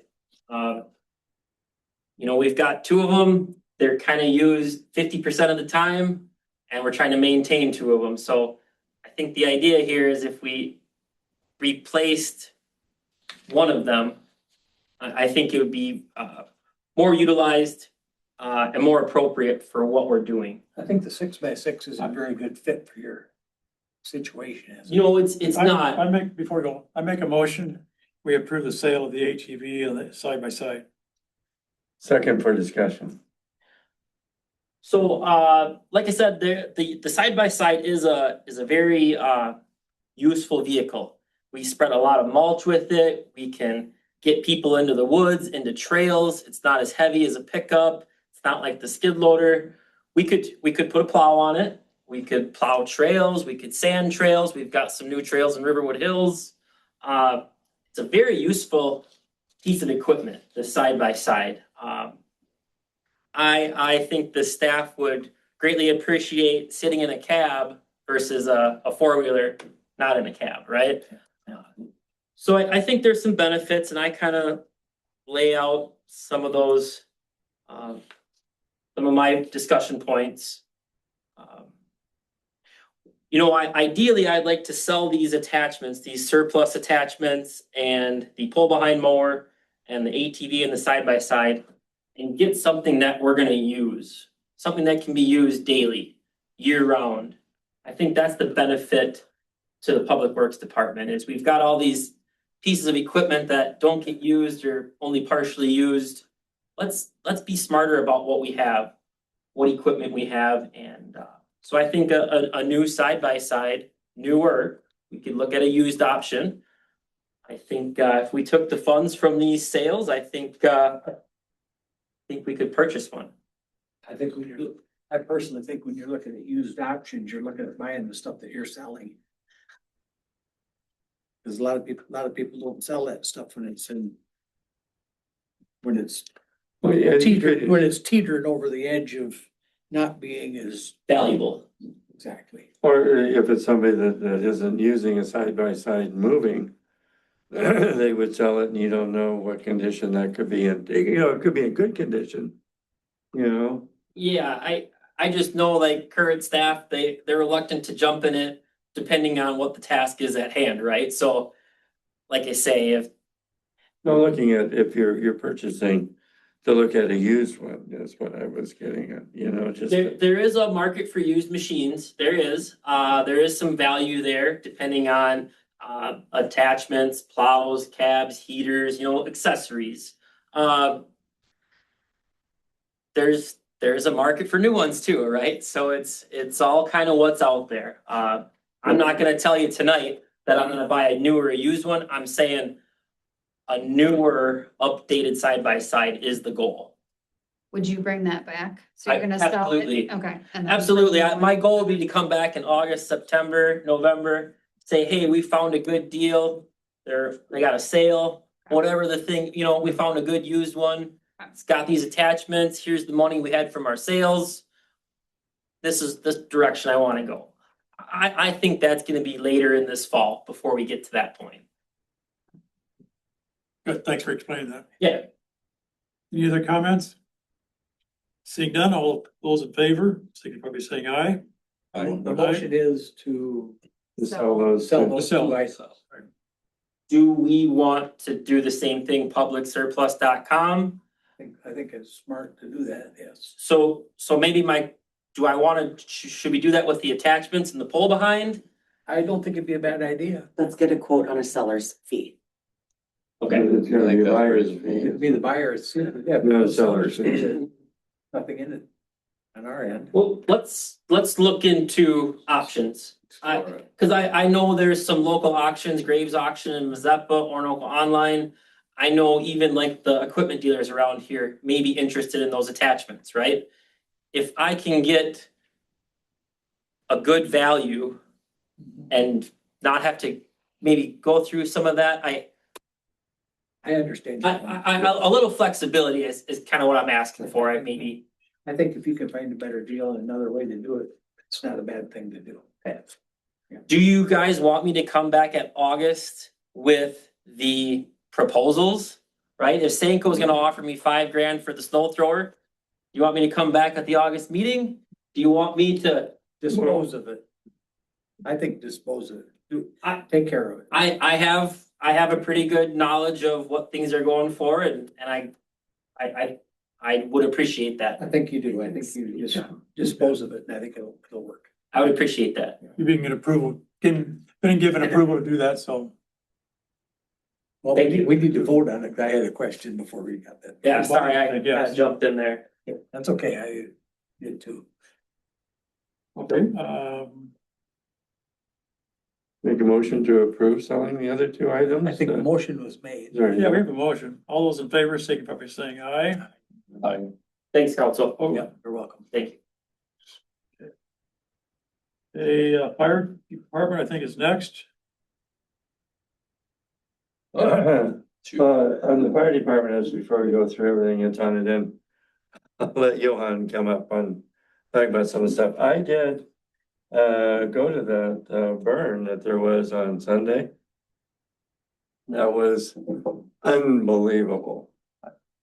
Oh yeah, we were all invited to go out to a county burn that there was out there and almost everybody from the department was out there and you know, I haven't got a chance to shoot a little bit of water and figure out what that's all about with that stuff and not just with a small hose, but some good pressure that there is behind it. But I'll tell you what, it gave me. With like a squirt. That was what we first attended. Bristle car. Dragging that hose up. And the way the setup is out there at Olmsted County is unbelievable. They probably have 20 containers that are double stacked on top of each other that are welded together. And there's stairs, there's everything else inside of it. And it's dark. You can't see anything inside there. And they put mannequins inside there. Okay. And there's couches, there's chairs, there's tables, there's everything, steps to go inside.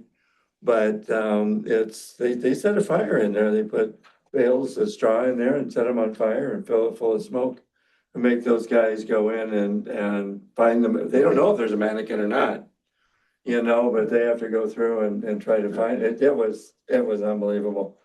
Sounds like it was an interesting time. It really was. And I was out there for a good 4 hours to watch everything that was going on. But I'll tell you, there is one thing that really made a difference to me.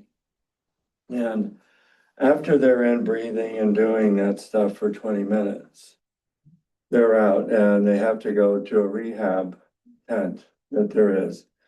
And their pulse are taken, everything else that way. That's all the guys are in there running. And so you see a whole lot more of why there's teams to go in to do a fire. It's not just two guys showing up for a fire. You've got to have the whole setup that there is behind it. But it showed me a lot. Next time that they do it, I recommend going out there and participating in it because it's really something. That's good. So didn't mean to take your thunder off of it. You were doing a video on that too, so. Hoping to present a video in the next couple of months to council on what we did. So Give it a good soundtrack. we didn't start with fire. Okay, so. So you have a applicant? Approval? We do. Finn Cassidy, again, we're leaning on our Fire Explorer program. This would be our second Fire Explorer that we'd like to bring on as a firefighter. Make a motion to approve Finn Cassidy to the fire and first responders. Second. The other thing, we have to. What does that give you for numbers, Johan, after Finn? On the fire department, that's 24 active. Okay. I have 2 that are on leave. Yep. Okay.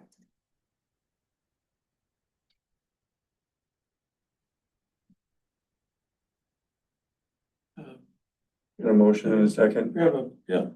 Any other comments? Seeing none, all those in favor of the applicant signify by saying aye. I, Aye, opposed? The next thing I'd like to talk about, Terry, you wanna talk about that or the 2 grants that you got? Up to you guys. Go ahead, Ryland, were you gonna say something? Oh, the next motion is 200 drip drop electrolyte packets. No, those are the grants that we got. That was one of the grant. Well, one of the 2 Drip drop grants. packets, right? So they're like liquid IV. Right. Drip Drop is a company new to the market. They're trying to they gave away packets to 1,000 departments nationwide, and we were one of them. So we're waiting for them to show up. So is it a grant or a donation? It's a grant. Okay. Do we have to provide like another 100 drip drop packets, something like a matching grant? We'd have to provide Cause I like. people to drink them. Well, I know, so I think they come in 3 or 4 flavors, colors. They're gluten-free. Good. Soy-free, gluten-free, They dairy-free. got red 40 in I've it. had them before. We have to have our, We have. have you? Yeah. Do they have red 40? Cause we need No, I our, have zero idea of what the ingredients. When I needed them, I didn't care what was in That's what I was gonna say. it. Right. yep, so. Need a motion for a grant. Yeah. No, If it was a resolution that, then we need, or if it was a donation, then we need a resolution. So I just want to clarify that. Yes, it is a grant. We had to apply. for. and the other one that there is that you got approved? And the other one was through the State Fire Marshal's office, and Marshall State Fire Marshal's Division, sorry. It was for another extractor, gear extractor, and another dryer, this time an enclosed dryer. So for 4 sets of gear. So right now we have an extractor, but how you're supposed to wash your gear is your gear has 3 layers, but really it tears apart into 2. Okay. You have to have anything that's on the outside has to be washed with itself. Anything on the inside has to be washed with itself. So when you go in and wash your gear, you're sitting there for quite a while to get through both loads and then get it on the dryer. So having another extractor is gonna double our speed. You know, we had our live burn, everybody needs to wash their gear. So it's excruciatingly slow. So we put in an application for this grant and we're awarded it. So we put in for the extractor and the gear dryer, because right now, again, our current gear dryer is out in the open, so it sounds like you're in a wind tunnel. It can take 2 sets of gear. So now we have again doubled what we can. And every time you go to a fire, you've got to do that. So OSHA requires Yeah. OSHA requires us to wash your gear twice a year, and we have to actually keep track of it. But we should be washing our gear much more. You know, what these also enable us to do is to give all our firefighters, you know, a place to, you know, quickly get your gear through. You know, it's not so onerous on everybody to do it. You know, it's instead of waiting an hour, now you're waiting a half hour and you're in and out. Right? You have space over there for? Yes. We have been going over and over different spots. They took a bathroom out. Little kitchen. Yeah, there's no kitchen, but we have a gear dryer. Space is always. a Space is a premium. premium. So it was great. We actually got kind of near the max of what they would give us. Like some other departments, I talked to the chief over in, over by one of the departments by the river, and they got $4,000. How'd you guys get 17, whatever? All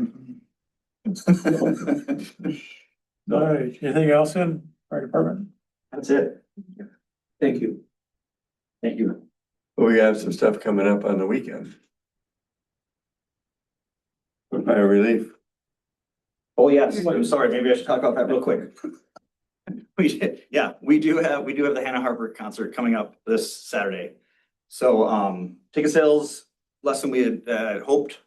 So we're down to one show, the 2:00 show. But we're excited to have her here. And, so it'll be a really good time. Sounds like they're making it really a family event because she is, you know, she's very family oriented. She has kids. She's bringing her kids, her husband with, so we'll get to meet all them too. But, you know, so it's the 2:00 showing seems to be the right time of day. Cool. So that's all covered by the Relief Association, the cost of it and whatever implications come from the concert and everything, so, okay. Have you covered your costs with tickets and? Tomorrow night, we have the, like, our final meeting, so we'll, I don't know right this second. But, yep, tomorrow night we have our final meeting. All right, Appreciate it. Thank you. Thank you. planning and zoning, On that one, I guess we had a presentation that there was for people's co-op. no, this is about, let's make a motion to Oh, yeah. approve resolution 2026-16, which is the extension of a CUP for Drake. Okay. Pine Southwest. I'll second that. It's, he's still planning on doing it, it just needs another year. His original architect passed away and he's working with a new architect and, so that's the reason for the extension. The CUP is another 1-year extension, so.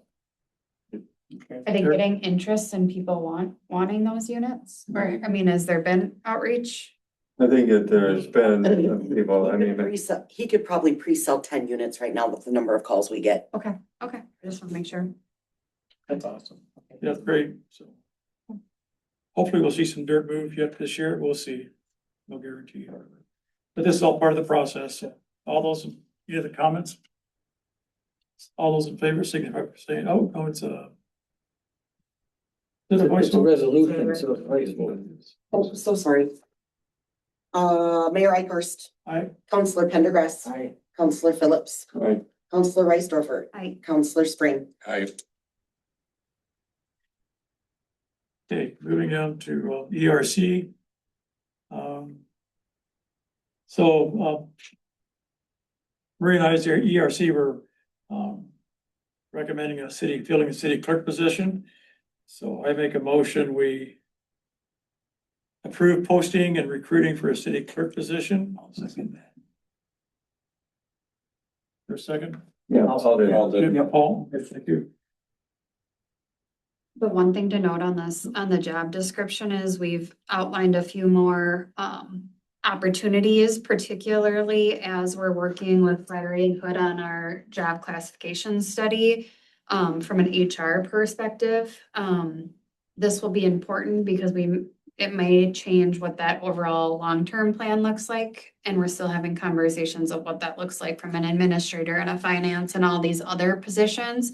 But having some of that written into a city clerk positions as well, to have someone to own some HR things, in kind of that interim period until we get whatever Flattery and Hood sends back, as well, which it will be nice. It will be a relief for Rylan and I from the ERC perspective as well. Can't wait for you. So, Yeah, written though under human resources and yeah, administration. so that was added. Oh, okay, I saw that in here. That was added intentionally. And then just so you know, we'll make sure that, again, I think we'll want to make sure that there's, at least 5 years, 3 to 5 years of relevant experience, and check references. And then there are some preferred qualifications that were added. That will just make sure that we're getting an applicant or a person that is highly qualified that can jump in, that we're not spending that time training and learning here. I don't think we have the time for that, so. No, I mean, and if we have to wait a little bit to get the right person, I think it's worth waiting to get the right person. Okay, I mean, we've got a small team, it's gotta be, Yeah, It's gotta be functional. gotta be right. gotta be right, I agree. That's why we put in the minimum three years requirement. State municipal city clerk, so it's one comment too, we're looking at posting this LMC, Minnesota Clerks Certificate Clerk Association. There's also an international city clerks. There may be others too. We should really reach out. The reason I say that because when we did our, we use Mike Humble, the CSC, to use the city administrator for Jason. I approached him back in March, April, when we heard that Jason was leaving. And when we hired Jason and worked with SCSC, there was a 2-year clause Right. saying that he would, it's $12,300 and they would do it over again. Well, I approached him with the understanding it's outside the 2-year period. But is there anything that you could go to your management and see if, I think it was over about 4 weeks or something like that. So he said, let me talk about my management, and they came back and they said they would give us about a $6,500 credit. So they will, for $8,459, our cost, they would put together a recruitment program. So we have that still in front of us. But at the same time, we talked about a city clerk position, and we also talked about a finance position. And they have done, Mike, the organization, they have done finance, they've done city clerk too, but they, I think the finance could be a possibility. It all depends on the qualifications that we get with the city clerk. So that's still an option out there that we want to keep open for now. Yeah, you're saying we want to avoid that at the moment to see what we get for. Yeah, I think let's see what we can operate right now. If we got 2 that were in there that worked well and we were able to run it, let's see. So And then add if needed. if needed, we have it. It's gonna, it'd be 8,600, but they would do the recruitment for us for a finance person. And I think that's really a better use of that fund if that's what we want to spend. It's up to the council's decision, of course. I think we should wait and just see what we come out of the clerk first and do one at a time. I think too, with the way that this job description is, and again, we'll have to see what the job market is out there. If we can find someone, right, this is the perfect storm, like having all of these things, but HR background as well as a little bit more finance, right? That may change what we need from a financial support. And not that everything needs to live in a city clerk, but that may change how we manage that financial and or administrator, or whatever that looks like, moving forward. So this would be really a pivotal position to determine really what some of those next additional hires, if needed, are. And I agree with that, and in the meantime, if just as a thought, that if Mel runs into being totally underwater, which I think she is right now, she's doing a great job. You'll bring your calculator. But maybe we could get a temp, even if it's just to answer the phones and to pull a little bit off of your desk to kind of help you out. Might be something too in the interim, just as a thought. Okay. If we, I'm okay for right now, but if we're not getting applications in for clerks, right? If we're revisiting this in 6 or 8 weeks and we haven't interviewed the right fit yet. Then yeah. But again, timing, we're going into fall and winter, we're gonna be exiting the audit season, we're gonna be exiting budget season. So a lot of that stuff is gonna slow down. It's gonna be about timing, really. I just want to make sure you're not overworked. Thank you for asking, I appreciate it. Thank you.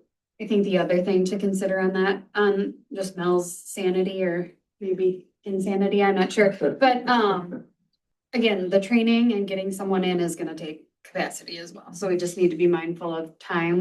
I know we need someone in to help support it, but it will take time to train and get them set up too. Yeah. But No, just looking, because we don't want to have burnout.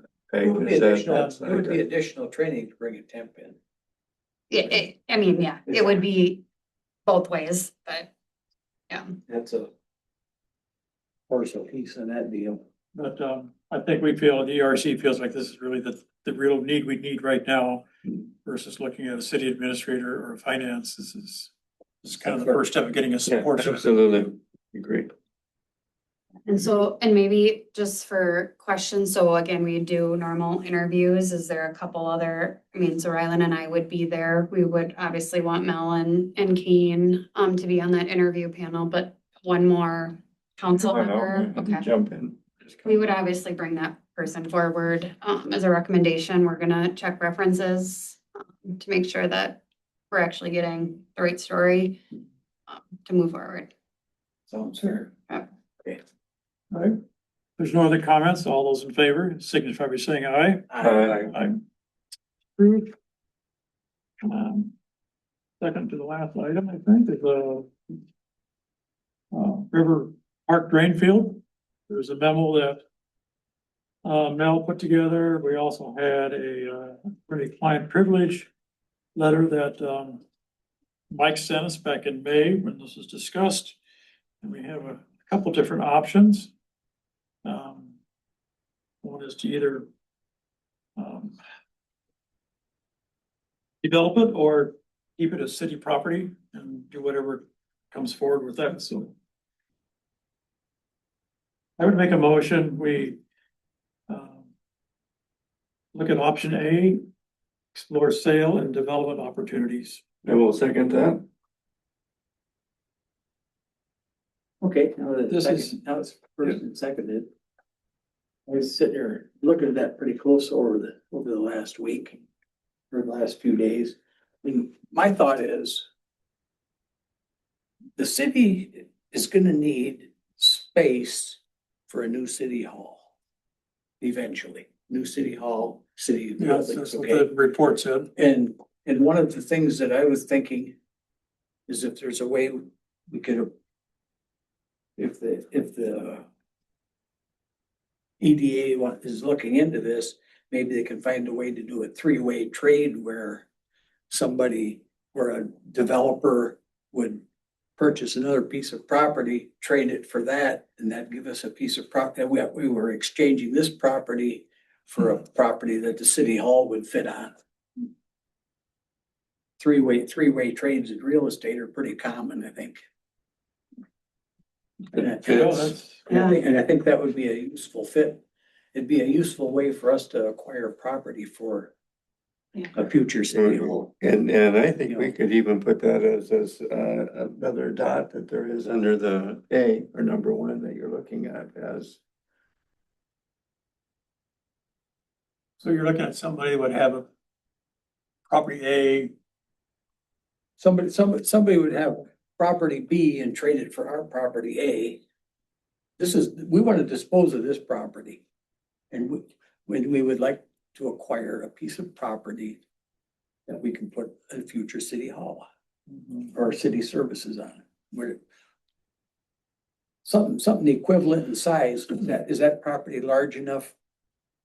I'm just throwing this out here. Is that property down there large enough to put a city facility on it? If it is, I don't think it is. I think it's probably pretty borderline. But It's right in residential. but my idea is just to get Not to put it there, Right, to but find put it it right. someplace else. Residential. 10 acres is probably, because it's just under 10 acres, is Okay. probably big enough for a city I hall, would think fire so. hall, like combination. Yeah, public works. That's But it would kind just of my thought is, Depend on the, Where you could put it, because you've got to be able to have access to be able to get the fire and first responders out quick. No matter what it is, city hall, you could do that differently, but I think the key would be to put everything all in one. we could explore that with one of We the. can the EDA look at would be that happy to possibility. explore it. I think that's very viable for the city to acquire a But piece of property for that. Yeah. That'd be one cost out of the way when it comes down the road. That's my thought. Well, the other option would be to just say it can be up for sale, the proceeds are going to CIP fund for future development. And that's another way to do it. Like, Yeah, I mean, I don't wanna get hung up on we have to trade No, or I- something. yeah, right? because there isn't that many properties around town that you could play around with that, I mean, so. No, that's a good way. But I to put it. think that within this motion, we are allowing the EDA to take the lead on this and move forward. Obviously, they would bring back anything Viable. And I agree with that. viable option. Yeah. I think that's good. But I think that that's, that's. we're basically making this motion, taking it off of our plate, putting it on EDA to decide the correct path to go with that. So I think that's reasonable. Yeah, How okay. about the correct path that So if they I have mean, the. selling, trading, Saving it. whatever. Yeah, Yeah. developing Well, it ourselves, just selling it. to Yeah, the developer. that's the direction that I go, so. Yeah, that's just the motion. It's just better directing EDA to do the development work on it and Yes. bring something back to council. Yep. I think so. Any other comments? Can I just confirm who the second was? Was it Paul? Yeah. Thank you. All right, there's no other comments. All those in favor, signify by saying aye. Aye. It's approved. We'll just work on that with the EDA. Last item is consent agenda, I think. I've got a couple of comments before I go through the complete consent, if I can bring them up. What page numbers? I'm going to page 114. Well, let's make a motion to approve the consent without the items that you want to discuss. Okay, I'll make a motion to approve that without these items, so. 1 second. So this is without what items or pages? I'm looking at page 114 and it's gonna be item 42305. I'm sorry, what page again? 114, 14. 42,305. What number? 42. 305, legal fees.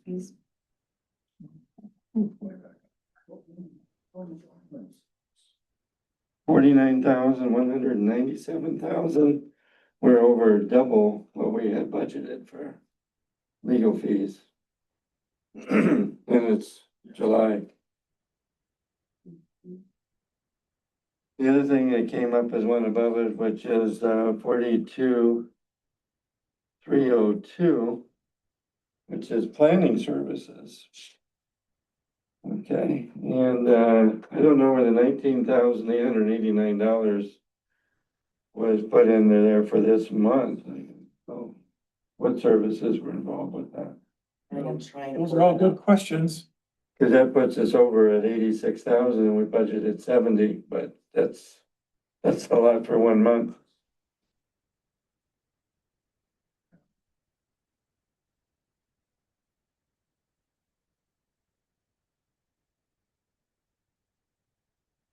I think that's, yeah.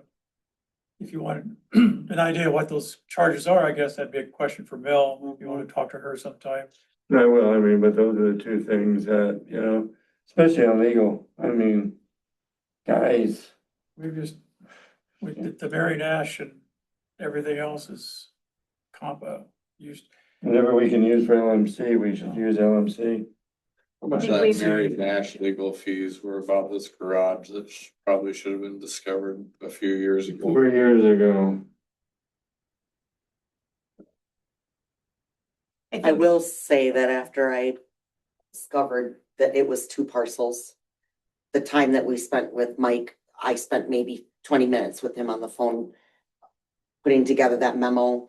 He agreed with the findings. He told me to write the memo, fact of findings, and called it a day.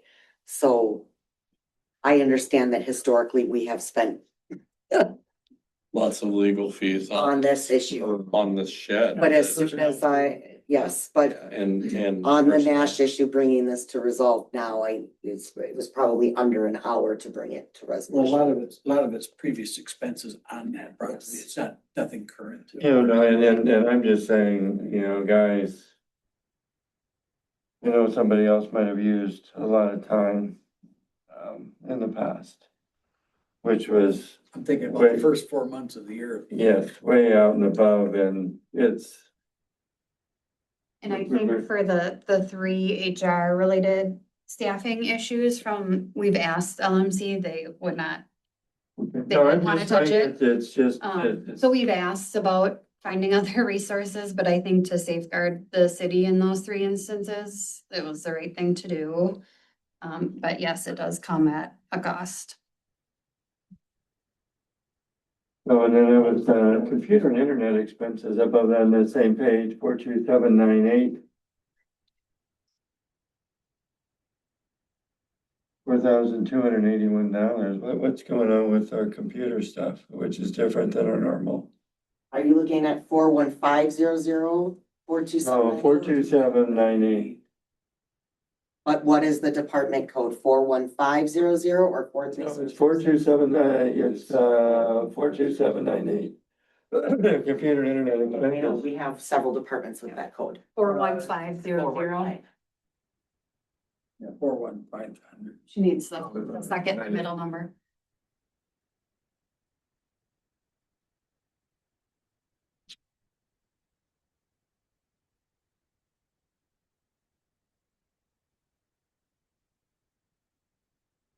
Some of the issues too were, Oh, was, dealt with Rachel's lack of diligently paying bills too. Oh, and again, I mean, that could be, you know, then I can go back to page 108, if you wanna go backwards. Did you find anything for that? No. 116.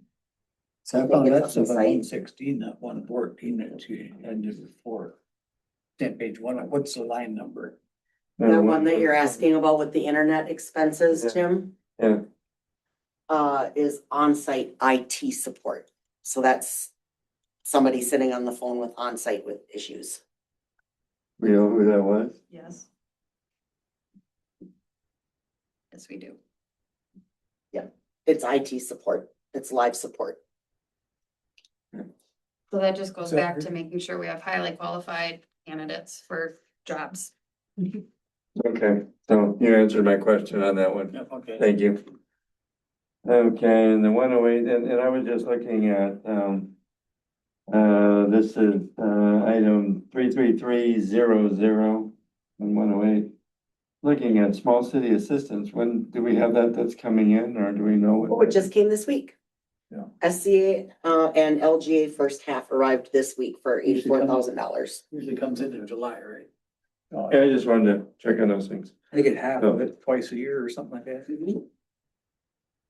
That's it. Twice a year. Yeah. July and December. Thanks, guys. Mel, you're doing a great job. Any other comments? Maybe one other thing on the budget and the expenditures, do we feel like everything is cleaned up? Yes, I have Managed. 3 adjustments. Journal entries that Dylan's gonna help, the auditors are gonna help with. That should be done. Our deadline is the 14th of August. Okay. So So we can. All of the close 2025 adjustments. then? hopefully, he's gonna have some journal entries and some corrections that Okay. we'll need to bring back and put in for things that they identify. Okay.